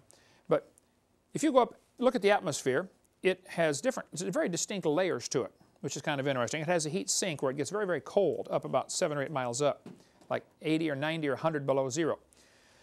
But the Earth's atmosphere contains mostly nitrogen, 78% nitrogen, 20%, 21% oxygen, a little bit of CO2 for plants to breathe. Well, these don't breathe it, they're fake, but plants breathe in carbon dioxide. And there's a very tiny little bit of radioactive carbon-14, 0.0000765%. This radioactive carbon-14 is different than regular carbon. It's produced by radiation striking the sun, striking the atmosphere. Sunlight strikes the atmosphere, slaps the nitrogen around, and turns it into carbon-14. So it all starts by the sunlight hitting the atmosphere. Just to give you the procedure here, about 21 pounds of carbon-14 is produced every year, and that is spread out all over the world.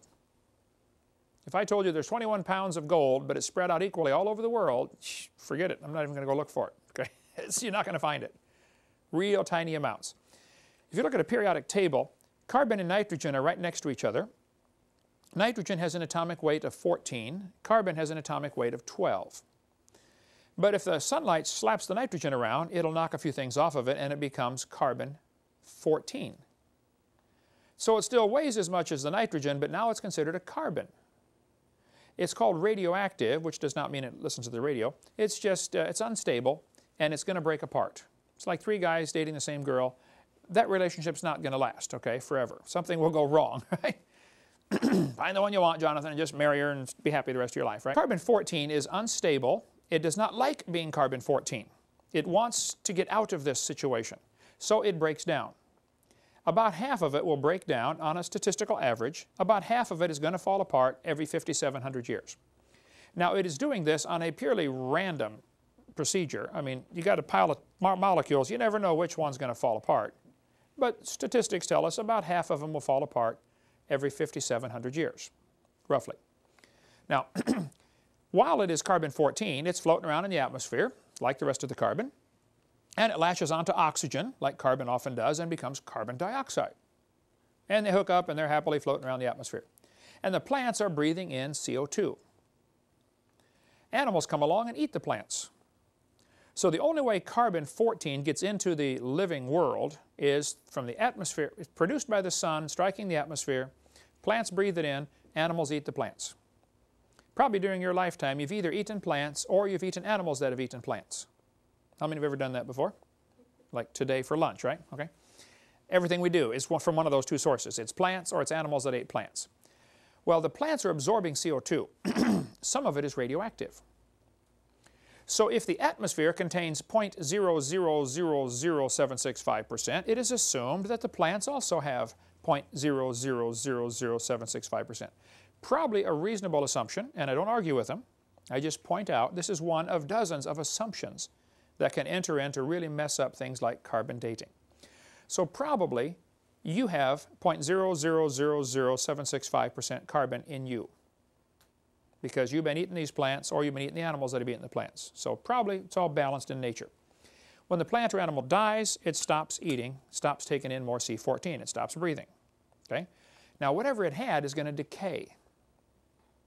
It was decaying while it was alive, but now there's nothing to replace it. So what they do is they compare the amount of C14 in the fossil with the amount in the atmosphere and say, wow, this fossil's only got half as much. Therefore it's been dead for one half-life, 5,700 years. Because it continues to decay after it died, but now it can't be replaced. So while it was alive, it should have had about 0.0000765%. If it's only got 0.0003825%, it's been dead for one half-life, or two half-lives, or three half-lives, etc. In theory, it never goes to zero. But for practical purposes, you can't measure beyond a certain amount. You know, you're going to run out of stuff to measure. It goes from a half to a fourth to an eighth to a 16th to not enough to measure. Great article came out from Institute for Creation Research. They're the ones that did the RATE project, ICR.org. They said, with their short 5,700-year half-life, no carbon-14 atoms should exist in any carbon older than 250,000 years. It should all be gone. Yet it's proven impossible to find any natural source of carbon below the Ice Age that does not contain significant amounts of carbon-14. Even though such strata are supposed to be millions or billions of years old, conventional carbon-14 laboratories have been aware of this anomaly since the early 80s and have striven to eliminate it and are unable to account for it.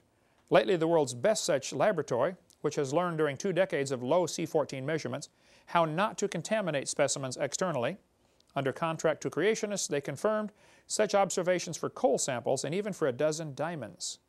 Now think what that means. The textbooks will tell you coal formed 250 million years ago in the Carboniferous era. And yet when they test coal, it still has carbon-14. How is that possible? If all the carbon-14 atoms would have disappeared in, say, 30, 40, 50,000 years, why would there still be carbon-14 atoms in coal? I got an idea. It's not 250,000 years old. Ooh, boy, they don't like that answer. They'll keep searching until they find another answer because they don't like that one for sure. And diamonds, which they say, formed millions and millions of years ago, they still have carbon-14 in them. And it's not possible to contaminate one of those things. I mean, it's the hardest substance we have. So how do you get carbon-14 in diamonds? And when did diamonds form? Well, I'm not sure when they formed. I know Superman makes them in a few minutes. Take a piece of coal, squeeze it, he's got a diamond to give to, what's their name, but olive oil. And they've learned today, just in the last 20 years, I guess, how to make diamonds that are just indistinguishable from natural diamonds. High pressure. They've been doing it for years, making artificial diamonds, but they can't get them very big. Now, just I think in 2005, they were able to get big diamonds with a synthetic process. They do it with pets and loved ones. Take your pet, that's right. Burn the body, cremate it, press right into a diamond, and you can wear your dog the rest of your life, something, or your ex-wife, or whatever. I don't think I'd want to do that. We were talking about that on the radio yesterday. Anyway, the guy said these diamonds even have carbon-14. It says this cannot be contaminated. Those constitute very strong evidence the Earth is only thousands, not billions of years old.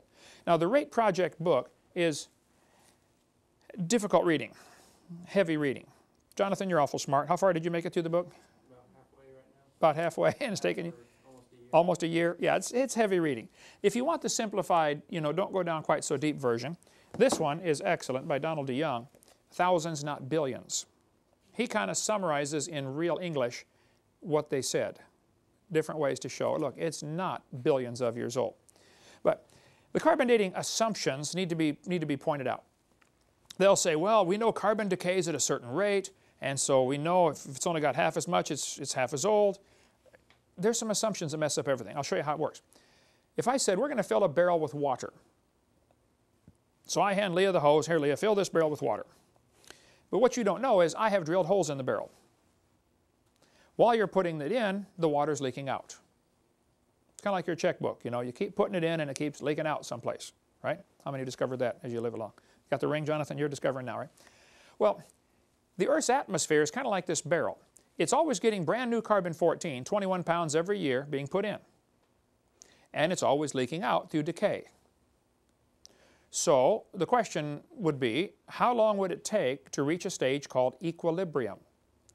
Now with a barrel, you can actually do the math and calculate. If I'm going to put in, you know, a certain amount of water per minute and a certain amount per minute leaks out, when will I reach equilibrium and where? That can all be calculated, you know, with a little bit of math. And with the atmosphere, they said, well, when would the atmosphere reach equilibrium? So the guys who invented carbon dating in the late 40s said, I wonder about this Earth's atmosphere reaching equilibrium. They did a bunch of studies on that and said, now if we took a brand new planet Earth, created it from scratch, poof, got it going around the sun, how long would it take to reach this equilibrium point in the atmosphere where the production rate and the destruction rate is the same?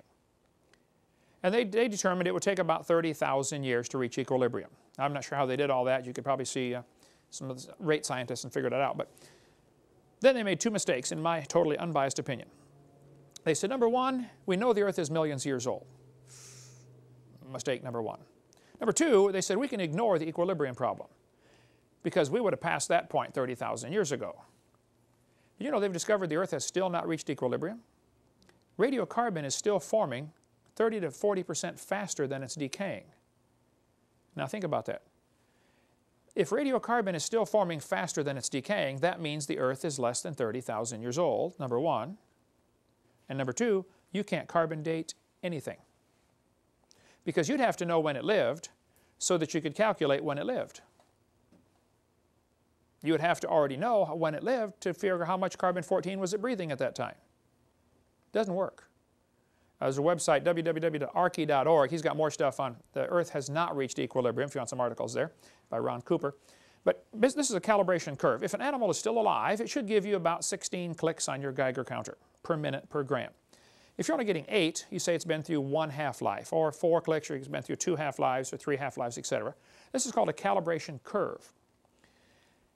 In theory, it sounds like it should work, but there are several real obvious assumptions, and I don't know how they don't see it. Suppose you walked into a room and I said, I want you to tell me, here's this candle burning on a table, when was it lit? Find out it's 7 inches tall. I said, well, that won't tell me anything. Now we've got to measure how fast it's burning. We measure the candle for a while, we get an Olympic stopwatch and we get it down to the nearest 40 bazillionths of a second, okay? And we all agree the candle is burning 1 inch an hour. Here's our two facts. 7 inches tall, burning 1 inch an hour. When was it lit? Mary, can't figure it out? Nobody can figure it out. Unless you make some assumptions. Assumption number one, how tall was the candle? And assumption number two, has it always burned at the same rate? Neither of those can be known. If you find a fossil in the dirt, the amount of carbon can be measured, the rate of decay can be determined. I don't argue with either of those. How much was in it when it lived? I don't know. Has it always decayed at the same rate? I don't know. Has it been contaminated, sitting there in the ground for all these millions of years? There's no way to know those things. If the Earth had a canopy of water above the atmosphere, or a canopy of ice, as we cover on Seminar 2, that would have blocked out a lot of radiation from the sun, which would have prevented most of the carbon-14 from even forming. So animals that lived before the flood would have lived in a world with much less carbon-14 to begin with, maybe none, but certainly less. And when we dig up the fossil that's been buried for 4,400 years, let's say it started with 4, where today we start with 16. We dig it up 4,400 years after the flood and say, wow, here's a mammoth that got buried, and it's carbon dated. Well, we're assuming it started at 16. When we test it and find it's got 2, we're going to say, oh, it's been through 4 half-lives, when it's actually only been through 1 half-life. Which is why it never works. When they first invented carbon dating, 1949, Willard Libby, they did some testing and they said the lower leg of a mammoth was 15,000 years old, but the skin was 21,000. How can two parts of the same animal be different ages? Quite obviously, we know one of the numbers is wrong. So how would you know either of them are right? And if either one's right, how would you know which one? I see no way to tell. Well, let's see if it's getting better. 14 years later, they tested a living mollusk, a clam, and it was 2,300 years old. Still alive. In 1970, at the Nobel Symposium, they said, if a carbon date supports our theories, we put it in the main text. If it does not entirely contradict them, we put it in a footnote. If it's completely out of date, we just drop it. You mean they can pick and choose any numbers they want? Exactly correct. If the number doesn't fit what they expected, they throw the number out. 1971, freshly killed seal was 1,300 years old when they carbon dated it. Troubles with carbon dating are undeniably deep and serious. Despite 35 years of technological refinement and better understanding, the underlying assumptions have been strongly challenged and warnings are out that radiocarbon dating may soon find itself in a crisis situation. Continuing use of the method depends on a fix-it-as-we-go approach, allowing for contamination here, fractionation there, and calibration wherever possible. It should be no surprise then that fully half the dates are rejected. Did you follow that? Out of thousands of carbon dates that have been carbon dating times that they've done it, half of the numbers are thrown out. How do they know they're wrong? And also, how would you know the other half is right? If half your test results have to be thrown out, it ought to raise red flags in somebody's brain. Wait a minute. This is stupid. What are we doing? We're wasting our time here. And the article goes on to say, the wonder is, surely, that the remaining half have come to be accepted. No matter how useful it is, the radiocarbon method is still not capable of yielding accurate and reliable results. There are gross discrepancies, the chronology is uneven and relative, and the accepted dates are actually selected dates. This whole blessed thing is nothing but 13th century alchemy. And I agree. That's 1981. Now, I've got all these in chronological order. It never gets better. 1984, living snails carbon dated 27,000 years old. 1992, two mammoths found side by side. They carbon date them. One is 22,000, the other is 16,000. Which one's right? Or are both of them wrong? Or are both of them right? There is no possible way to tell. In 1996, Carl Swisher at Berkeley University used the most advanced techniques to date human fossils. It says last spring he was reevaluating Homo erectus skulls found in Java in the 1930s. He was testing the sediment found with them. The species was supposed to be extinct for 250,000 years. Swisher used two different dating methods. He kept making the same startling find. The bones were 53,000 years at most and possibly no more than 27,000. Well, I'd like to point out two things here. He's looking for 250,000 as his answer, but he keeps getting 53 to 27,000, okay, which is only 1/4 of what he wants, 1/5 of what he wants, okay? But he's still getting a 96% error. I mean, is it 27,000 or 53,000? This is not an exact science. So when they publish an article in the paper and say, we found a dinosaur bone or a mammoth bone, and it was, 17,221 years old in 6 months and 3 days. Like, right, come on. You don't know that. They're making up this stuff, just absolutely making it up. Professor Rainer Prach von Zeiten, earlier the February of 2005, was resigned from a professor because he'd been lying about carbon dating for years. His frauds were exposed in February of 2005. He had dated the Bischoff spire skeleton at 21,300 years old, but when they tested him at Oxford, they said it's only 3,300 years old. 700% error. He had said, Professor Prach had said he had found the oldest German, the first German to ever move to Germany, 27,400 years old. They tested it at Oxford and said, this is an old man that died in 1750. He's 250 years old. The professor had been lying about this stuff for decades, and so he finally resigned in disgrace. Well, he should, okay? One part of a mammoth dated 29,000 years old, another part was 44,000. You talk about a slow birth. That would be it, okay? I like this article from Rand McNally. The last 2 years, an absolute date was obtained for the Gandong beds above the Trinil beds. That's in Indonesia. It has the interesting value of 300,000 years, plus or minus 300,000 years. Boy, they nailed that one right on the head, didn't they? Plus or minus, 300% error. In the Geological Survey Professional Paper 862, and I get some flack over this, but I've got the paper in the library somewhere. We couldn't find it here. There's all kinds of articles about carbon dating things in Alaska. I just want to show you a few things here. They carbon dated sample number SI454, see that on the map there, on the chart there, and said it was 17,210 years plus or minus 500. Then they tested sample SI455 and said it's 24,140 years old. Well, 17,000, 24,000, say, wow, that's working good, until you find out that's the same sample as 454. Very same sample. Test it again. So is it 17,000 or 24,000? Sample number 299 was less than 20,000 years old. That little caret means less than. Sample number L137X is greater than 28,000. We say, well, see, it's working good. This sample is less than 20,000. This other sample is greater than 28, until you find out it's the same sample as 299.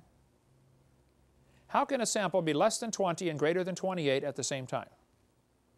I taught algebra for a long time. I don't think you can do such a thing. That's not too good. Living penguins were dated at 8,000 years old. Materials from layers where dinosaur bones were found are carbon dated 34,000 years old.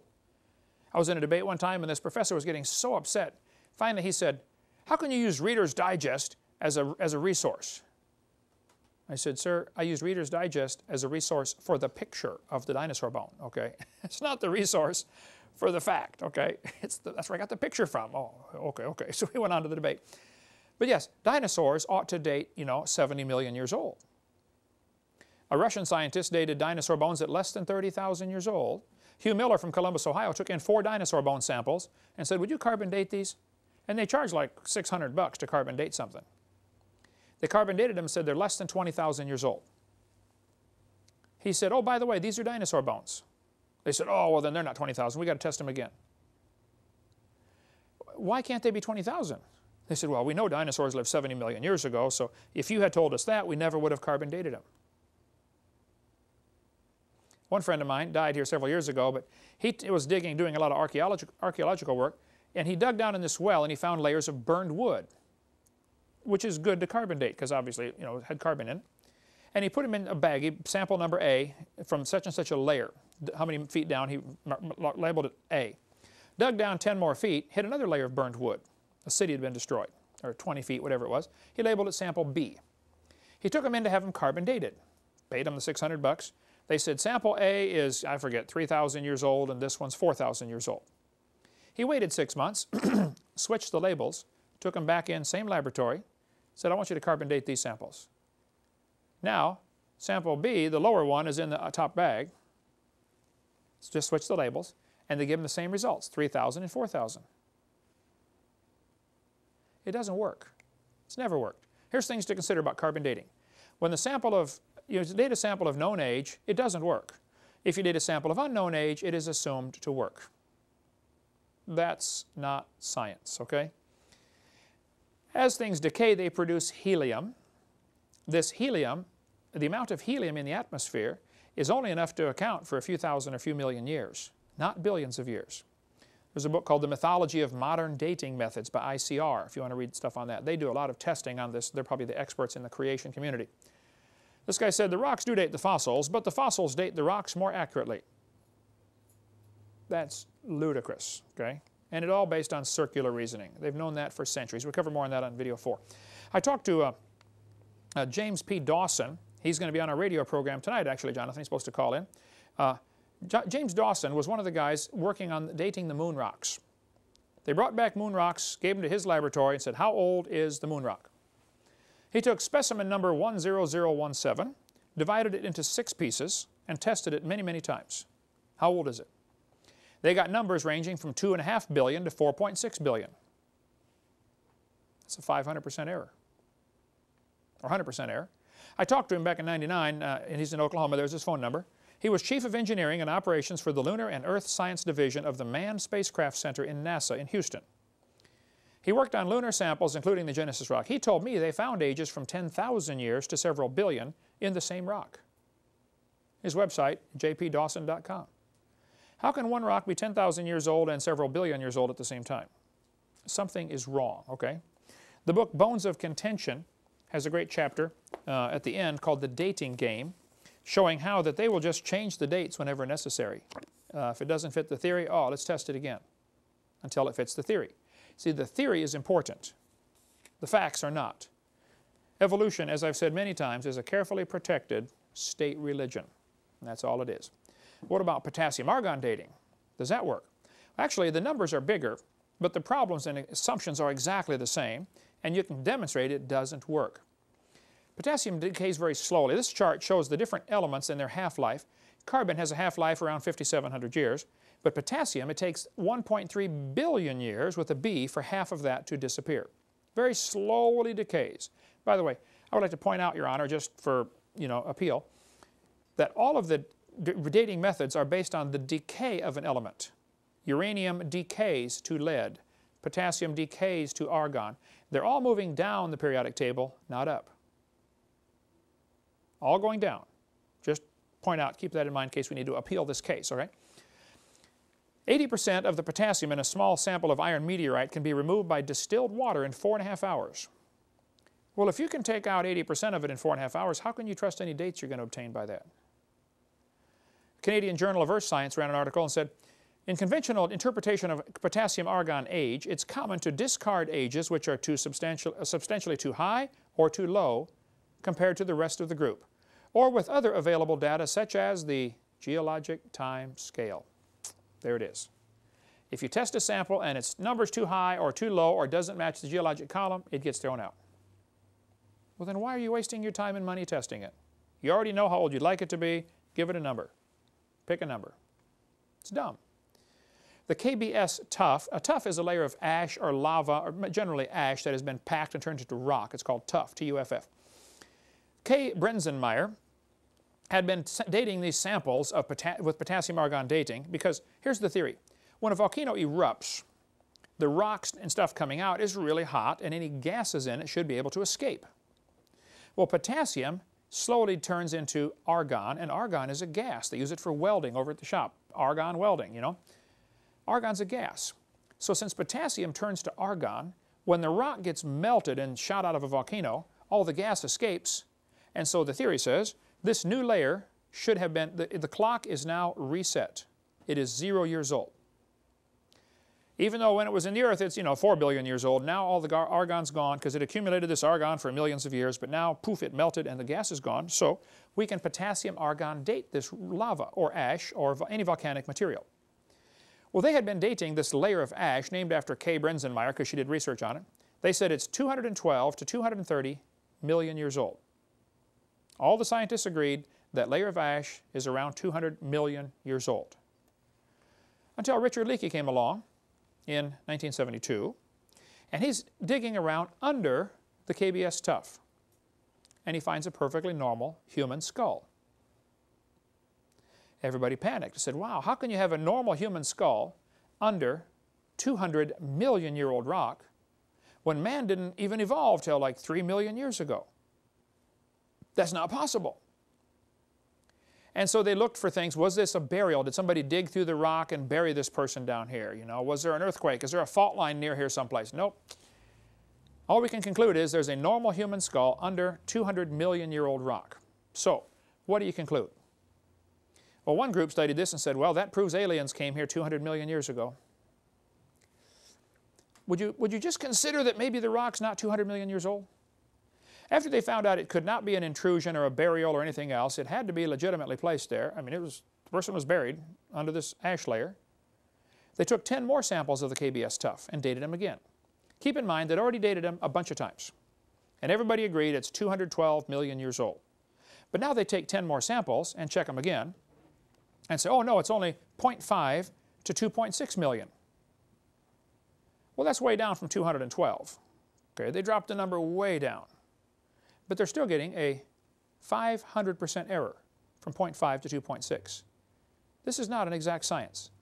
See, back in 1770, they taught the kids the Earth is 70,000 years old. In 1905, they said it's 2 billion years old. By 1969, when I was a kid and they went to the moon, they brought back moon rocks and said, oh wow, they're 3.5 billion years old. That was the official age, 3.5 billion. Today they tell, and by the way, they did it with potassium-argon dating. You can see the article here from the newspaper. Today they tell the kids it's 4.6 billion years old. You realize the Earth is getting older at the rate of 21 million years per year? That's 40 years per minute. While dates are always obtained with carbon dating or potassium argon dating, dates that don't fit the theory are rejected. Only the correct dates ever get published. Well, then why are you wasting anybody's time? Why? It's not science. The original content cannot possibly be known. You can't know there's been no contamination. You can't know that the decay rates always remain the same. You can't know those things, okay? I'll give you a couple examples of potassium argon problems, and then we'll take a little break.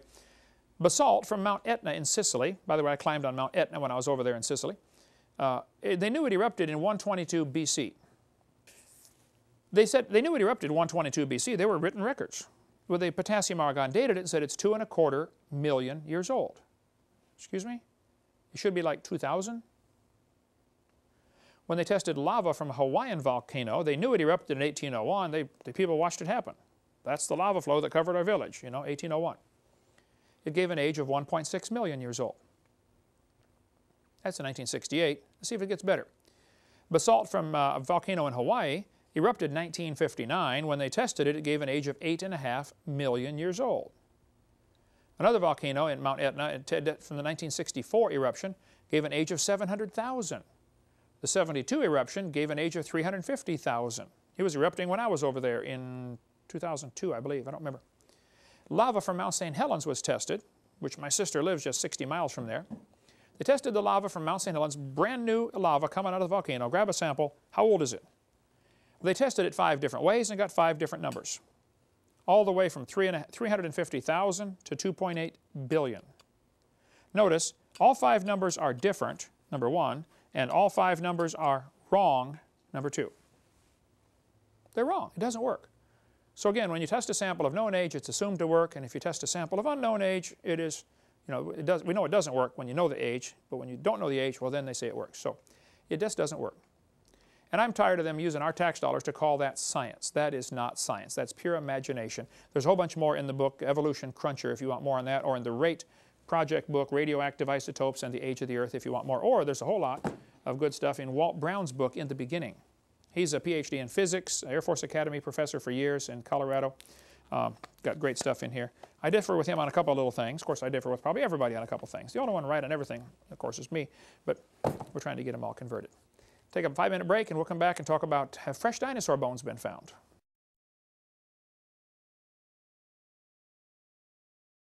Next question we often get asked is, hey, if dinosaurs drowned in the flood, have we found fresh dinosaur bones? Or are they all, if they're all fossilized, take millions of years, doesn't it? Well, first, it does not take millions of years for things to fossilize. We covered that on video number 6. But yes, some fresh dinosaur bones have been found. There's a great book out called The Great Alaskan Dinosaur Adventure about some guys that went up to northern Alaska and in the riverbanks up there in the Colville River on the north slope of Alaska, found frozen dinosaur bones. I talked to Les Zerby, my friend up there who's been a missionary for years in Africa, I mean in Alaska. I was just up there a few months ago with him. He said he was there. He can drive right, fly his plane right to the spot, land there, and dig out some fresh frozen dinosaur bones if we'd like. But yes, they have been found. In journal Science magazine in December of '93, they said, reported an amazing preservation of the bones of a young duck-billed dinosaur found in Montana. Under a microscope, the fine structure of the bones was seen to have been preserved to such an extent that cell characteristics could be compared to cells of chicken bone. Anybody who teaches dinosaurs died millions of years ago has not studied the real evidence, okay? In northwestern Alaska, in 1961, a geologist found a bed of dinosaur bones in unpermineralized, that's unfossilized condition. This is possibly the same bed that Les Zerby goes to. He offered to take me last time I was there, but the weather wouldn't permit it. We were going to fly up there for a couple hours and see this stuff. I'll go next time I get up there. In Prudhoe Bay, Alaska, which is way on the north slope near Barrow, Alaska, they found frozen dinosaur bones. They're as light as balsa wood and look as fresh as yesterday's dog bones.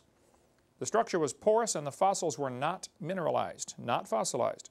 A Canadian Indian, Eskimo, in 1987 on Bylot Island up in northern Canada, found part of a lower jaw of a duck-billed dinosaur. It was in fresh condition. Joe Taylor, our friend from Crosbyton, Texas, has a website, mountblanco.com. He has dug up dinosaur bones before that are not fossilized. He's dug up dinosaurs all over the world. But in the summer of 2005, they found dinosaur tissue inside a T-Rex leg bone and the dinosaur tissue was still soft. Now the scientists are trying to figure out, like John Horner from Montana is trying to figure out how could they stay soft for 70 million years?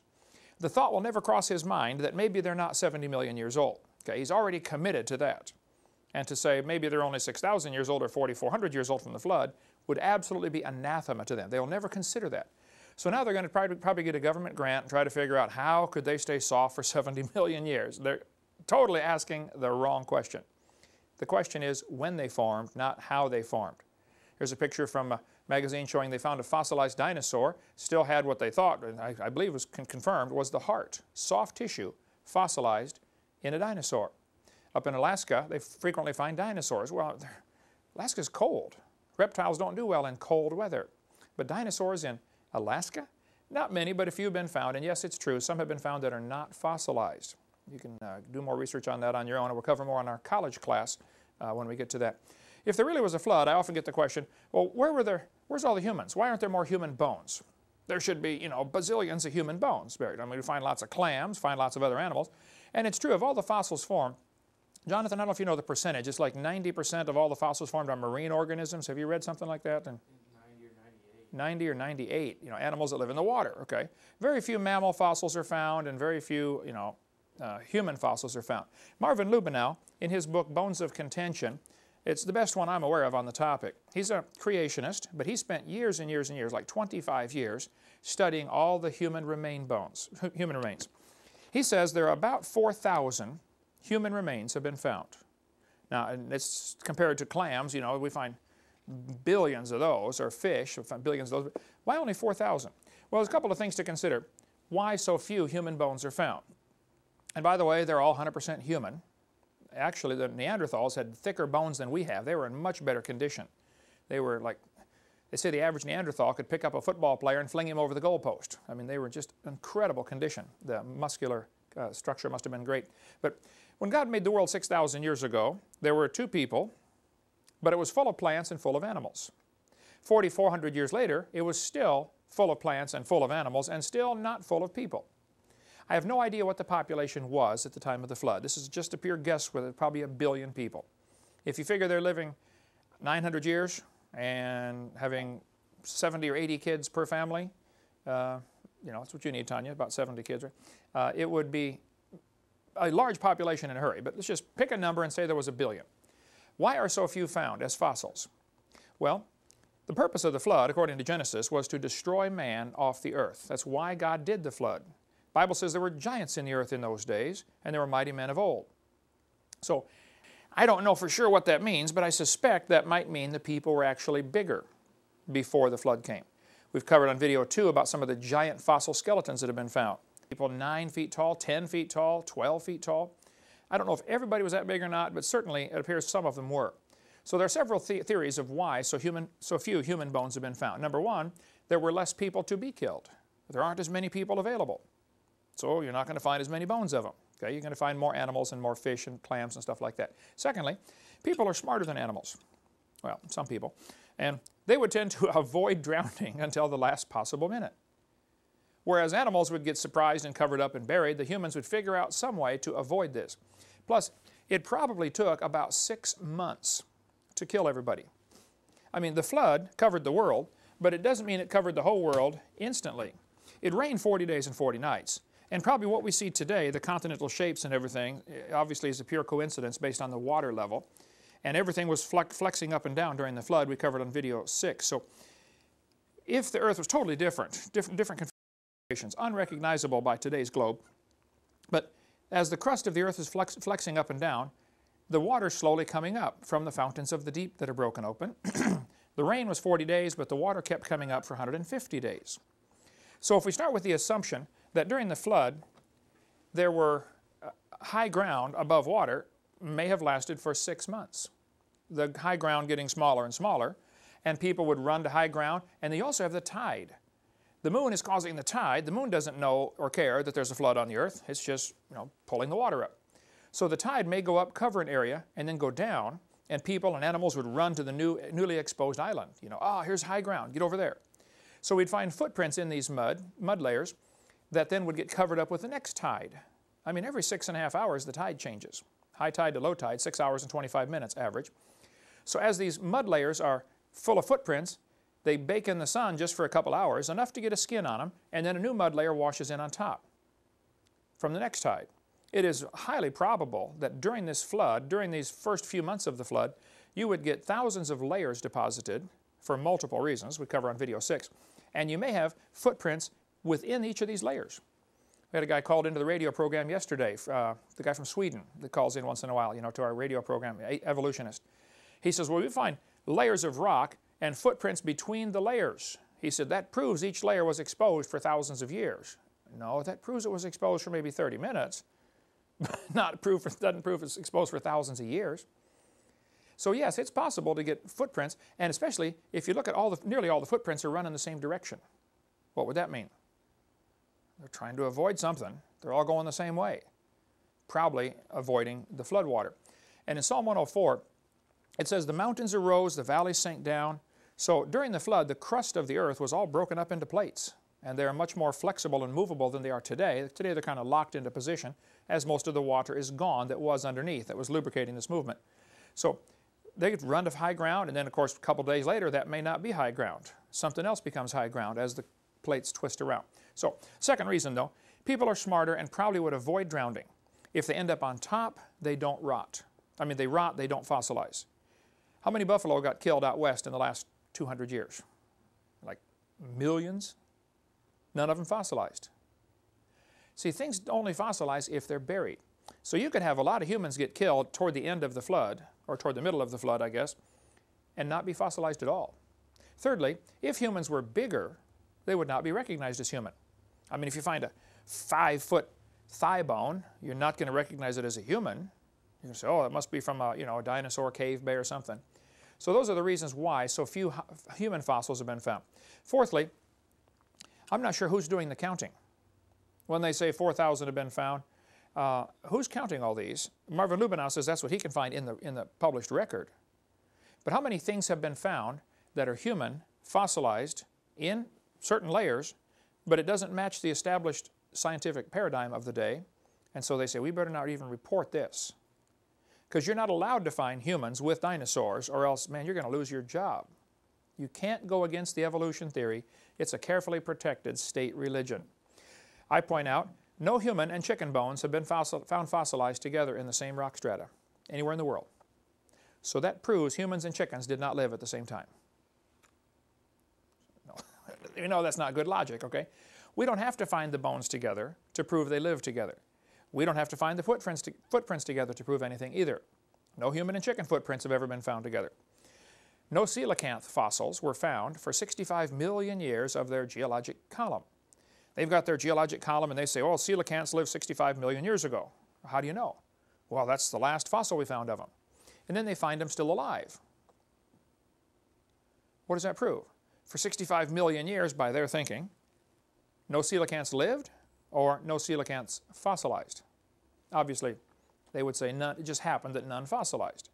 Well, it could be that none of the humans fossilized either that were buried, or weren't buried deep enough, or they haven't been found yet. All kinds of reasons for that. I was in a debate with a former preacher turned atheist one time, the debate over Noah's Ark. One of his arguments was that Noah could not have built the ark like the Bible says because the Bible says Noah covered the ark with pitch. And he said, Hovind, don't you know pitch is made from oil, and oil is a post-flood product, according to your theory. The flood buried this world. All these animals got buried and squished and turned to oil. So if oil came as a result of the flood, then how could Noah have pitch to cover the ark? Well, that's based on a common misunderstanding. In Genesis 6, it says Noah covered the ark with pitch, within and without. Make it with pitch. Exodus 2. Moses was put in a little basket covered with pitch. So what is pitch? The Bible says in Isaiah chapter 34, the streams thereof shall be turned to pitch, the dust to brimstone, and the land shall become burning pitch. It shall not be quenched. The smoke thereof shall go up forever. Pitch, according to the 1828 Webster's Dictionary, which is in the library there, pitch is made from tree sap. There used to be huge industries taking pine trees, baking them down, getting the sap out, and making pitch just for waterproofing ships. Kind of like varnish today, or spar varnish, or linseed oil. There are many oils and things made that don't have to rely on something from a flood. It doesn't have to be something that was destroyed in the flood. Pitch, according to the dictionary, the resin of pine or turpentine. And there were giant factories all over America producing barrels and barrels of pitch to sell to ships in the 1800s, 1700s, 1800s. It was common. You bring a few extra barrels of pitch with you. If you get a leak in your ship, you tar it. So it does not have to be from flood-related deposits. I'm holding in my hand, I don't know if you guys can focus in on that or not, this is a piece of slate, or shale, I mean.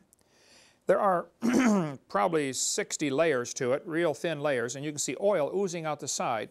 But right there on the surface is it's a fish. It's true that animals under pressure turn to oil. It's a fact. This fish was squeezed between these layers, and you can see the actual impression of the fish. There's no question that at least some of the oil in the ground comes from organisms, living organisms, fish, people, whatever, that are squeezed. But that doesn't mean Noah had to have this kind of oil to waterproof the ark. Right? This is on our Creation Evidence Museum. If you want to come down to Dinosaur Adventureland, you can take a look at that. Next question. I often get asked the question, is modern man smart and ancient man stupid? Was he stupid or was ancient man really smart? There's a good book called The Puzzle of Ancient Man by Don Chittick. Excellent book. I believe they've had a hard time keeping it in print. We sell a lot of them, I know. It's really, really good. Going through all kinds of interesting artifacts that are found about humans, but made by humans, amazing machines and stuff that would have to be really, really old. Well, the Bible teaches before the flood came, the people lived to be 900 years old. Adam came pre-programmed straight from the hand of God. He could walk, talk, name the animals, and get married first day.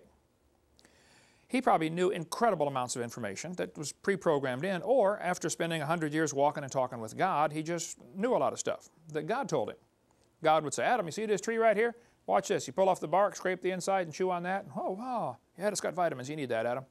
Probably a lot of the ancient medicines, that cultures have are remnants of things left over from knowledge passed down by the ancients. Like, how did the first guy know you can take a willow tree and scrape the bark off and make vitamin C out of the tea? I mean, how did they know that? Who's the first guy to start chewing on a tree? I mean, you got to wonder. Somebody must have told them. So if they're living 900 years and having huge families and learning an incredible amount, I don't know how far advanced they got before the flood came, but I suspect possibly even more advanced than we are today. And some people say, well, why don't we dig up their cities? Well, the problem is we're looking at things that we need today and assuming that they needed them before the flood. Suppose they lived in a world with perfect weather. You don't need a house. Just go sleep on the grass. Suppose you lived in a world where none of the animals would harm you. All the animals were friendly. Everything's vegetarian, Genesis 1:29. Again, you don't need a house. And why don't we find their cars? Well, man, if you're 9 or 10 or 12 feet tall and can run 50 miles an hour, and everything's growing in your yard, you don't need to go anywhere anyway. Why do you need a highway system? Why do you need a car? You don't need airplanes. You don't need trains. So if you can think Garden of Eden conditions, the things that they needed would not be the same things that we need. After the flood, the people were still living to be 400 years old. So a lot of this knowledge would be retained. Now today, about the time you know everything, you're 80 years old and you die. Now you can't pass it on to anybody else. But if you could live to be 400 or 500, you could pass on your knowledge to your great-great-great-great-great-great-grandchild. So it'd just be a real, real different world back then. So a lot of this knowledge, I think, went to the grave. But in the old days, you could go talk to your great-great-great-great-grandfather and get advice. And he'd give you some really cool advice on how to do certain things. Many civilizations after the flood would arise very quickly. If you got a bunch of smart people, Noah's sons, having 15, 20 kids per family or whatever, and they're going to go off to this area and they're going to build their own civilization. Well, it wouldn't take them long as they've got high IQ. They might not have all the technology. They might have to make stone tools at first, until they can dig a hole to find the iron to melt it down to make the steel tools.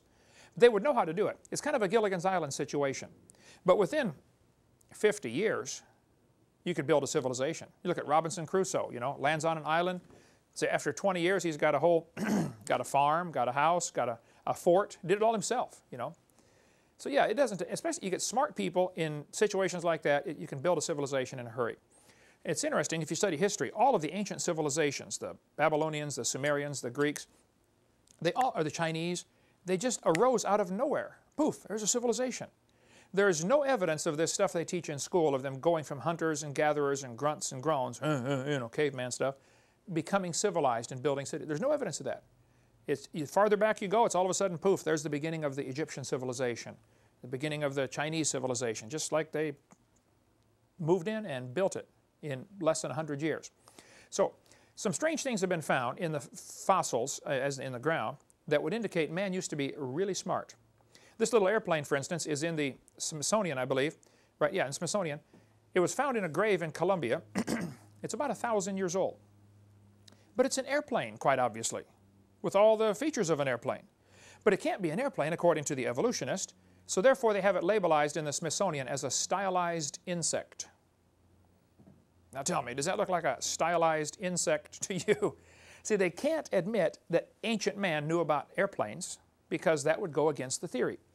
The theory says modern man is smart, ancient man was stupid, he was, a chimpanzee walking on four most of the time, slowly came up, and here we are today, the gods of the universe. That's the thinking in their mind. Actually, the evidence shows the opposite of that. Here's an airplane, again, found in an Egyptian tomb this time, 2,100 years old, pre-Christ. How did they know about airplanes? A little model airplane. They knew about flight. This iron pot, we've got a model of it here, was found inside a lump of coal. This is a replica. You can get a replica from Carl Baugh.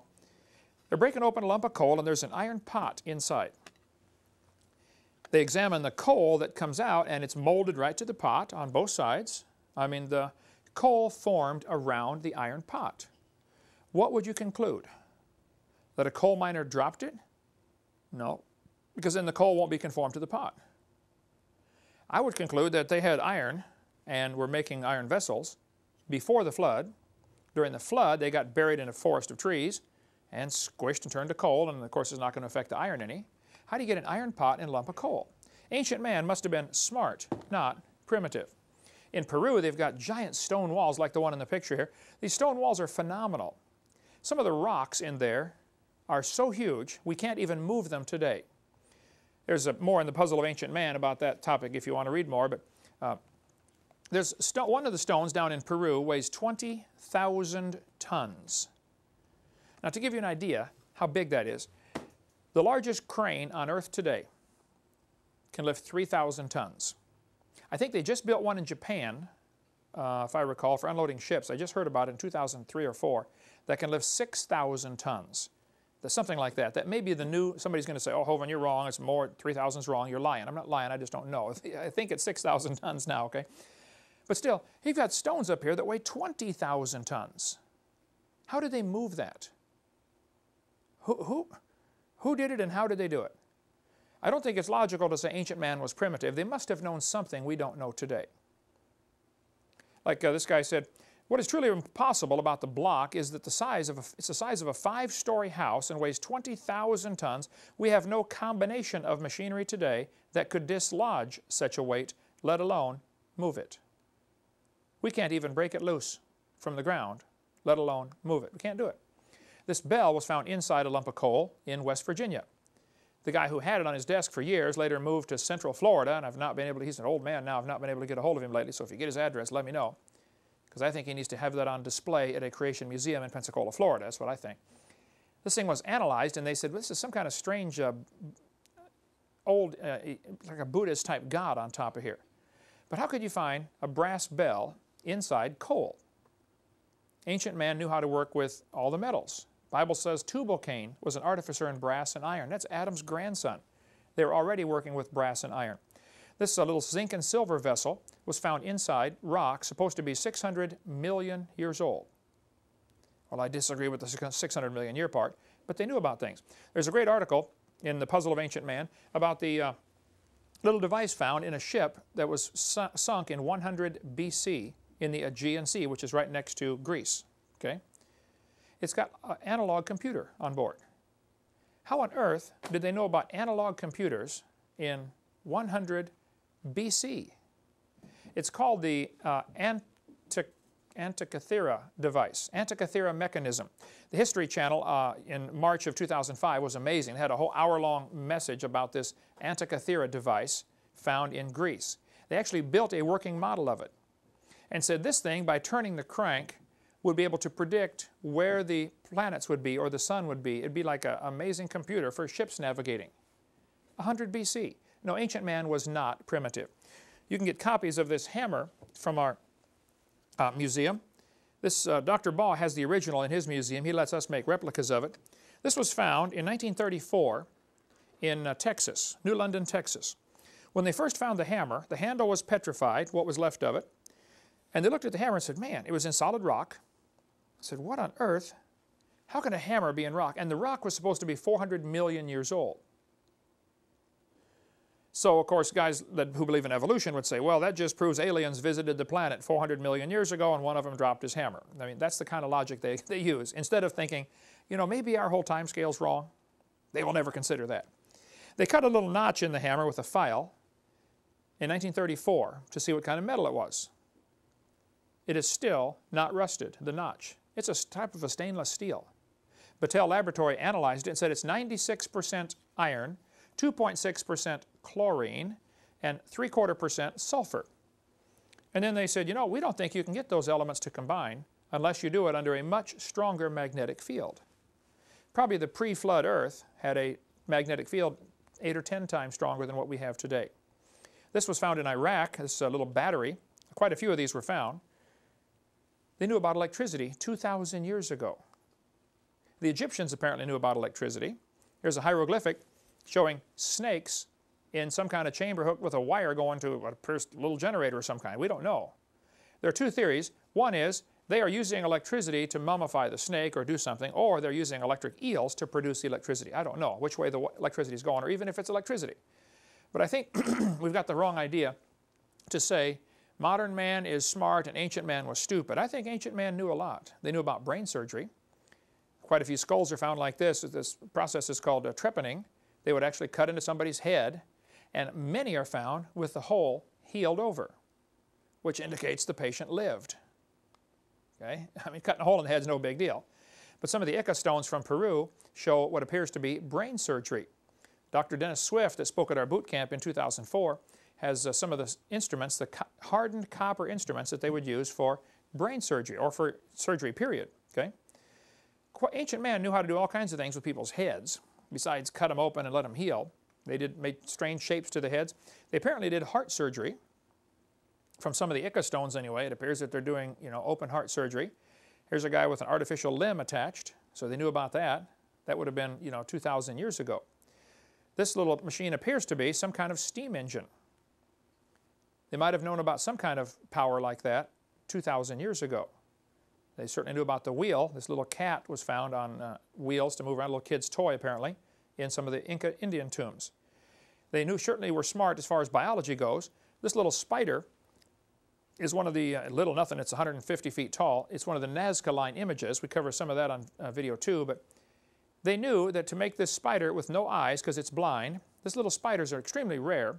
It's only 1/8 of an inch long, and it lives in caves, in the dark, in the Amazon, 1,000 miles away from where the drawing is. So they really knew about their biology. And they knew to make the one leg longer, and it's the correct leg too. Third leg down on the right side. That leg, during mating season, for 15 seconds, that one leg grows longer and exchanges DNA off the tip of that leg. And they knew that. So they were not ancient, not stupid. They were ancient, but they were not stupid. This Pira Reis map of 1513 shows Antarctica with no ice on it. How did they know to, first of all, how did they find Antarctica?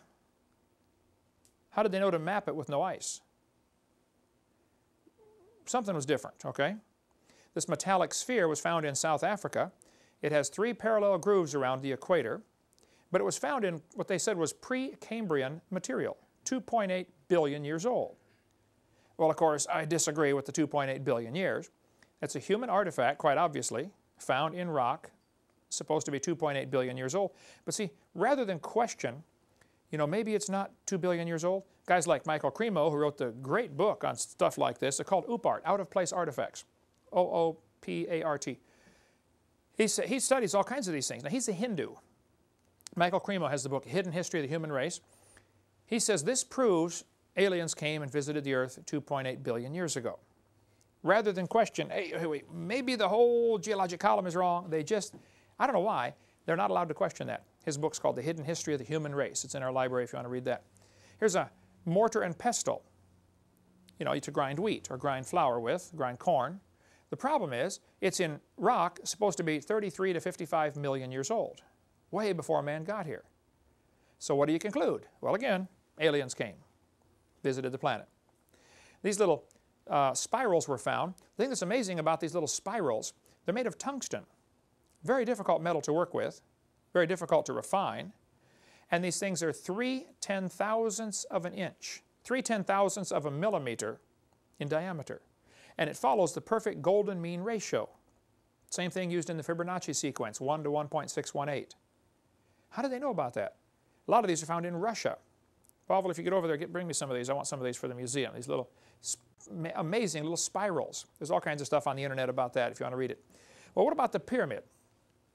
Who built the Great Pyramid? If we're thinking ancient man is, you know, dumb, how did they build the big pyramid? There are 66 copies of the original, apparently. There appear to be 67 of these giant stone pyramids found around the world. Who built them and why? Well, there's not much question on the 66 copies, you know, who built them. It was the Egyptians or the, you know, South American Mayan Indians or something. But who built that original one? The original pyramid is often called the Great Pyramid. It is by far the largest of the pyramids, and it's very different in that there are no inscriptions found in it, other than a few marks the builders apparently made. You know, put this rock on top of this one. But all the rest of the pyramids in Egypt have all kinds of hieroglyphics. You know, this is King Herman, the greatest guy that ever lived, blah, blah, blah. Not this one. The greatest pyramid, the biggest building on earth by far, has no inscriptions. Who built it? Why was it built? Well, there are 4 theories about the Great Pyramid, and they fall into 2 general categories. One theory says it was built before the flood by some godly people, i.e. Adam, Enoch maybe, I don't know. And the purpose of it was to preserve some ancient knowledge, because there are some amazing mathematical formulas in the pyramid. Like, you know, twice the height divided by the base is the value of pi, 3.14159, I forget. There's all kinds of amazing mathematics in the Great Pyramid. So one theory says it was built by godly people before the flood. Second theory says it's built by heathen before the flood. It's just a heathen structure, some kind of temple worship or something. The third theory says it's built by godly people after the flood. And the fourth one says it's built by heathen after the flood. Probably it was not built during the flood. I think we could probably all agree on that, okay? Not a good time to build a pyramid. I kind of lean toward number 1, but I wouldn't prove that. I couldn't prove it and wouldn't be dogmatic about it. I think some godly people, probably Enoch, built this pyramid to preserve the gospel story. One of the theories on all this is, of course, Adam did not have a Bible. So God gave him the gospel story in the stars. This is what many people think, and I kind of lean that way, though I'm willing to discuss it. Noah did not have a Bible. And if the canopy was gone that used to protect them and probably amplified the light so they could see the stars better before the flood, you know, 20 inches or 30 inches of ice, compacted, super frozen, like we talked about on video 2, that canopy before the flood would have actually made it easier to see the stars, and they could actually hear the music of the stars. The zodiac, that's one of the theories. But Noah didn't have a Bible. He had a couple chapters, because Adam actually wrote part of Genesis. Okay, we cover that in the teledose coming up here soon. So God gave them the gospel in stone.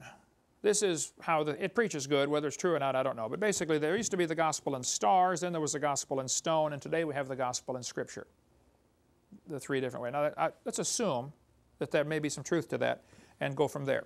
If there isn't, it's not a big deal. I won't lose any sleep over it. But the Great Pyramid is an amazing structure. By far the largest building on the planet today. Still, largest building in the world. Built bigger than anything ever built by man since. Some people think the Isaiah 19:19 passage is referring to the pyramid. It says, "In that day there shall be an altar to the Lord in the midst of the land of Egypt, and a pillar at the border thereof. And it shall be for a sign and a witness." There are quite a few folks who think that the pyramid is this is it.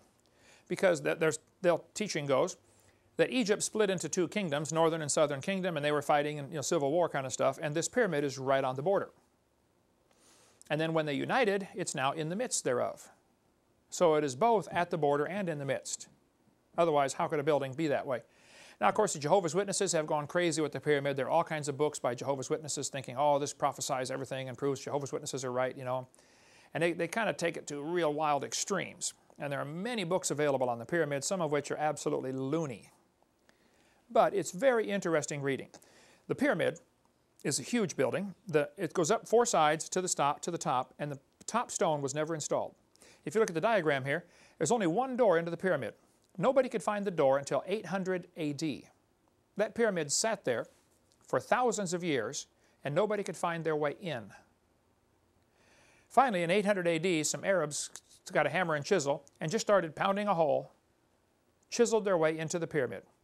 They chiseled and chiseled for months.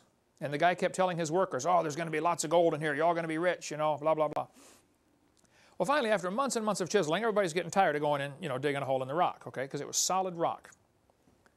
Finally, they were close to giving up, and they heard a noise of a rock falling. And he said, oh, it came from over that way. Let's chisel there. They chiseled over, and they hit one of the passages in the middle, and then had to work their way backwards to find the door. Had they known where it was, they could have walked up and just pushed it right open. But nobody could find this door for centuries. Well, once they found the pyramid and mapped it out, you see it's got an entrance where the A is. The entrance, only one entrance in, it immediately takes you on the broad road down to the pit, letter C. Or you can take a choice to make a turn and go up channel E there, up the narrow road that goes to the king's chamber. So your choice is the broad way that leads to the pit or the narrow way that leads to the king's chamber. Now that'll preach. It sounds like there's a little gospel in there somewhere, right? If you get to the king's chamber, you find yourself in an empty tomb where nobody ever rotted, no bodies decomposed in there, and it's on the 50th row of stones. What's that all mean? I don't know. There's a grand gallery that some people think has marks along the way, that in those marks, if they go by pyramid inches, which is a little bigger than our inch, the pyramid inch, they say each one marks a year, and they say on this grand gallery that it's got marked off where World War I is, World War II, major events through world history are supposedly marked off in the grand gallery. That's some of the stuff you read in these books when you read about the pyramid. It's the largest building by far. It contains enough stone to build a 10-foot high brick wall all the way around Texas, or France. They're about the same size. 10-foot high brick wall around Texas. The top of the pyramid is 455 feet high. The 50th row of stones, which is interesting, the 50th year jubilee, the 50th row of stones is where the king's chamber is. And those who teach that the pyramid has Christian symbolism, of course, will jump on this type of thing, the broad way, the narrow way, you know, the king's chamber, etc. Or you go down to the pit. In the king's chamber is an empty tomb. I was told, I didn't check it out, maybe it's not correct, but it has the same volume, this empty tomb, as the Ark of the Covenant. You take the length times the width times the height, it equals the volume of the Ark of the Covenant. Maybe somebody can check it out, let me know if that's correct. But originally, the pyramid was covered by 144,000 smooth, polished casing stones. Each one weighed about, I believe they said 10 tons were the casing stones. They fit together so tightly, in many cases you couldn't even find the seam. And in all cases, I was told, you can't even get a piece of paper between them. Imagine a 10-ton stone fitting together with the next one so tightly you can't even get paper between it. No mortar. I mean, today we build brick walls and put mortar in there, and you can look at the brick on the house here, and some of them are straight and some of them are not too straight. You know, the bricklayer's getting a little bit of a hurry. These stones are massive, and they didn't even use mortar, and they fit together flawlessly. And the top stone was never installed. And those who teach it's a Christian building or Christian principles in there say 144,000, Revelation chapter 7, 144,000. Bible talks about the whole body fitly joined together. And they'll say, see, this is evidence that has some Christian symbolism. Maybe it does, I don't know. Ephesians chapter 4, the whole body fitly joined together. Matthew 21 talks about the stone that the builders rejected. Now the Great Pyramid never did have a chief cornerstone. Imagine the largest, neatest building on the planet, no cornerstone. Why would they stop one rock short? Why didn't they finish the job? Well, I don't know. There are a couple theories about that, but in Mark 12 it talks about the scripture. Scripture says, the stone that the builders rejected. Luke 20, the stone that the builders rejected, the same has become the head of the corner. This is obviously referring to Jesus Christ. In Daniel, it tells about the stone that was cut out of the mountain without hands and smote the image on the feet in the book of Daniel. Could this stone be Jesus Christ, who's going to make his own kingdom on the world? Revelation 21 talks about the new Jerusalem coming down from God out of heaven. there are those who teach that the New Jerusalem, the city, and the Bible tells us the great city, the holy Jerusalem descending out of heaven, will be clear as crystal, 4 square, and 12,000 furlongs. That's 1,379 miles. So there's going to be a city in Revelation 21 that is 1,300 or 1,400 miles by 1,400 miles by 1,400 miles. And everybody assumes it's going to be a cube. Maybe so, I don't know. But maybe it's a pyramid, because that's a structure that could also have those dimensions, and it would lie 4 square. And if it's a pyramid, pyramids only have 1 cornerstone right on top, whereas other buildings would have 4. So there are those who teach that the Great Pyramid is going, the New Jerusalem is going to be in the shape of a great pyramid, and Jesus Christ is the chief cornerstone, and He is the light of the world. And if the whole thing's clear as crystal, then the light just kind of translucent, the light goes right through. So He is the light thereof. The first 13 verses in the Bible starts off with this: the world has light, but it has no sun. The last 26 verses of the Bible, the world has light, but has no sun. He is the light thereof. And so maybe the pyramid is symbolic of that. I don't know. Hutchins got a good book on that if you want to read it. And of course, if any of this is true, it's obvious Satan would use this as a, pervert it for his use. And the Great Pyramid on the back of your dollar bill is a Masonic Lodge symbol, which has 13 rows of stones representing the 13 degrees in the Blue Lodge. The chief cornerstone is not yet in place, and many people say this represents Lucifer, and he's going to come down and establish his kingdom, when actually, God's going to establish His kingdom toward the end. But which one's right? I don't know. I kind of lead toward number 1, but I wouldn't be dogmatic. The Bible isn't clear. Next question. The textbooks often teach the earth was a hot, molten mass. This earth science book says, as the earth formed, it was hot, and there were large pools of bubbling lava. Well, now the Bible says in Genesis chapter 1 that the Spirit of God moved upon the face of the waters. So, was the earth a hot, molten mass, and it slowly cooled down over billions of years, or was it created underwater, which means, of course, it has to be less than 212 degrees. It's not a hot, molten mass. Somebody's wrong. Either the Bible is wrong, or the textbooks are wrong about the earth being, a hot, molten mass. So what is the evidence? What's the truth about this? One of the neatest books on this topic is this one we referred to earlier by Robert Gentry, called Creation's Tiny Mystery.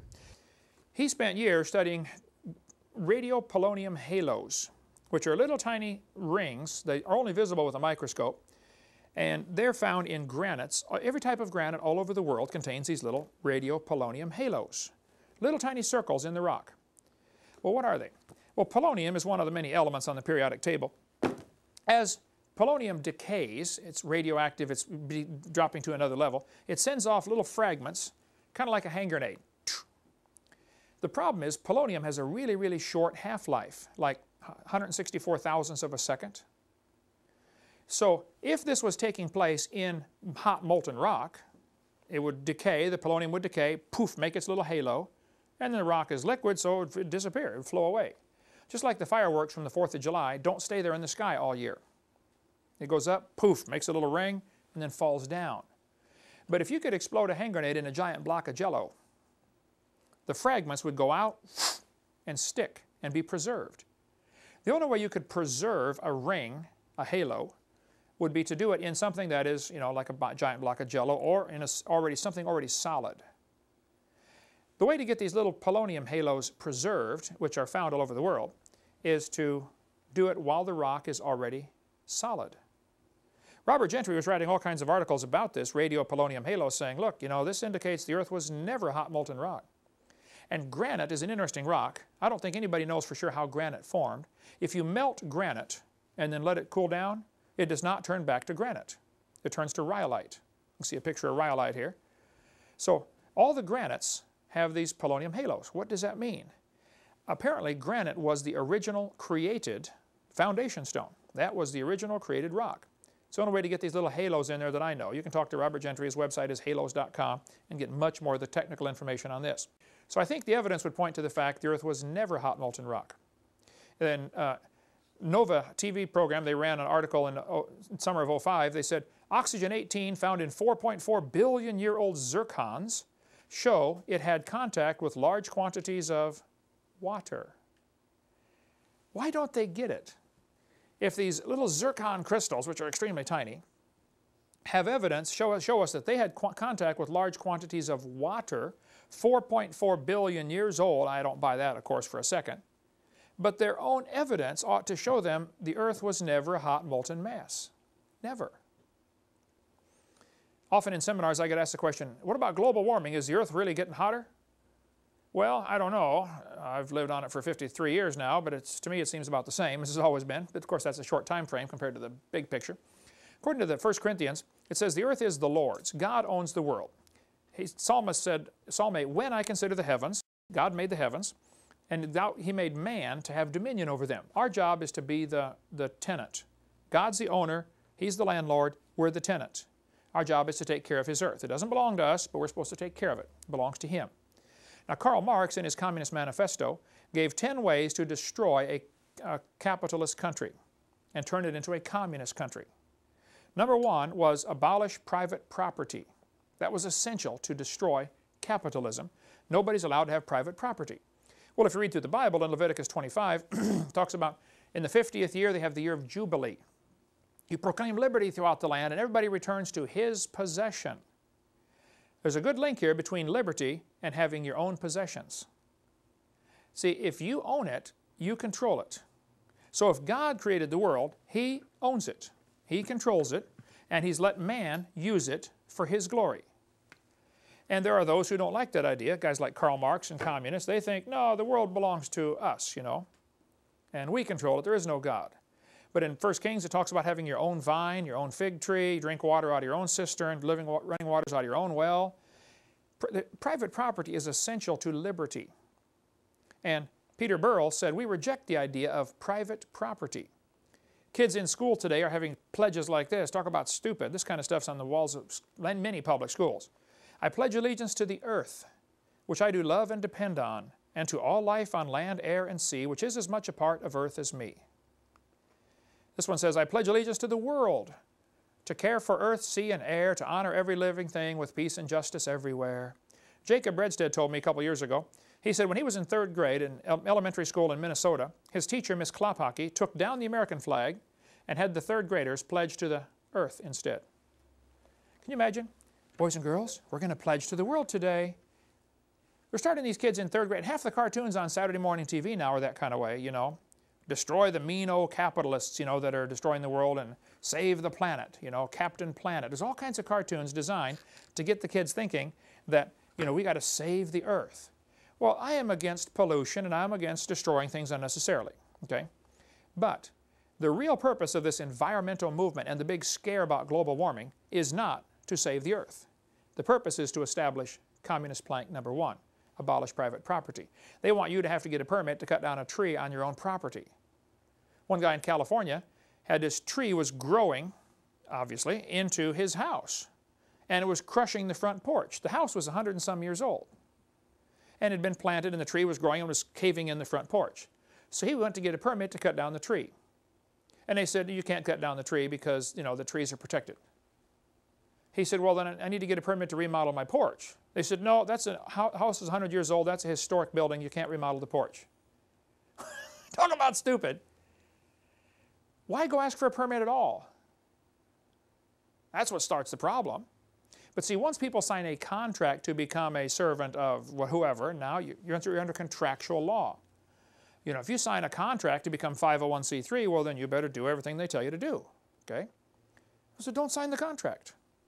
Don't get yourself tangled up in those things. And that gets difficult to do. But there's a good book on the global warming question if you want to read more. It's called Facts, Not Fear. I'm sure it's available lots of places, but Marilyn Quayle, Dan Quayle's wife, former vice president, wrote the foreword to it. What is the real evidence about global warming? And you can take a look through that if you'd like. It's in our library, or order your own if you'd like. They said in a magazine that man-made rainforest baffles scientists. They said, a man-made rainforest that should have taken millennia to evolve has baffled scientists by springing up in just 150 years. This business of us destroying the planet and destroying these ancient rainforests and, you know, oh, we're going to ruin the world and the sky is falling is, I think, baloney. And there are a lot of environmentalists that are probably very sincere, very intelligent, and very wrong. And they're fighting the wrong battle. Now, it's true. People abuse the environment, and when somebody's dumping chemicals upstream from my house, you know, I'm going to sue them and say, don't dump that in my water supply, okay? That's fine. But If there's an environmental problem, is the government the one to fix it? Show me anything they fixed. If they fix it, it'll cost 10 times more than it should, and probably still won't be right. I do believe in global warming, though. The Bible says in Revelation 16, the fourth angel poured out his vial upon the sun, and the power was given to him to scorch men with fire. There's going to be global warming. Hasn't happened yet. Coming soon to a city near you.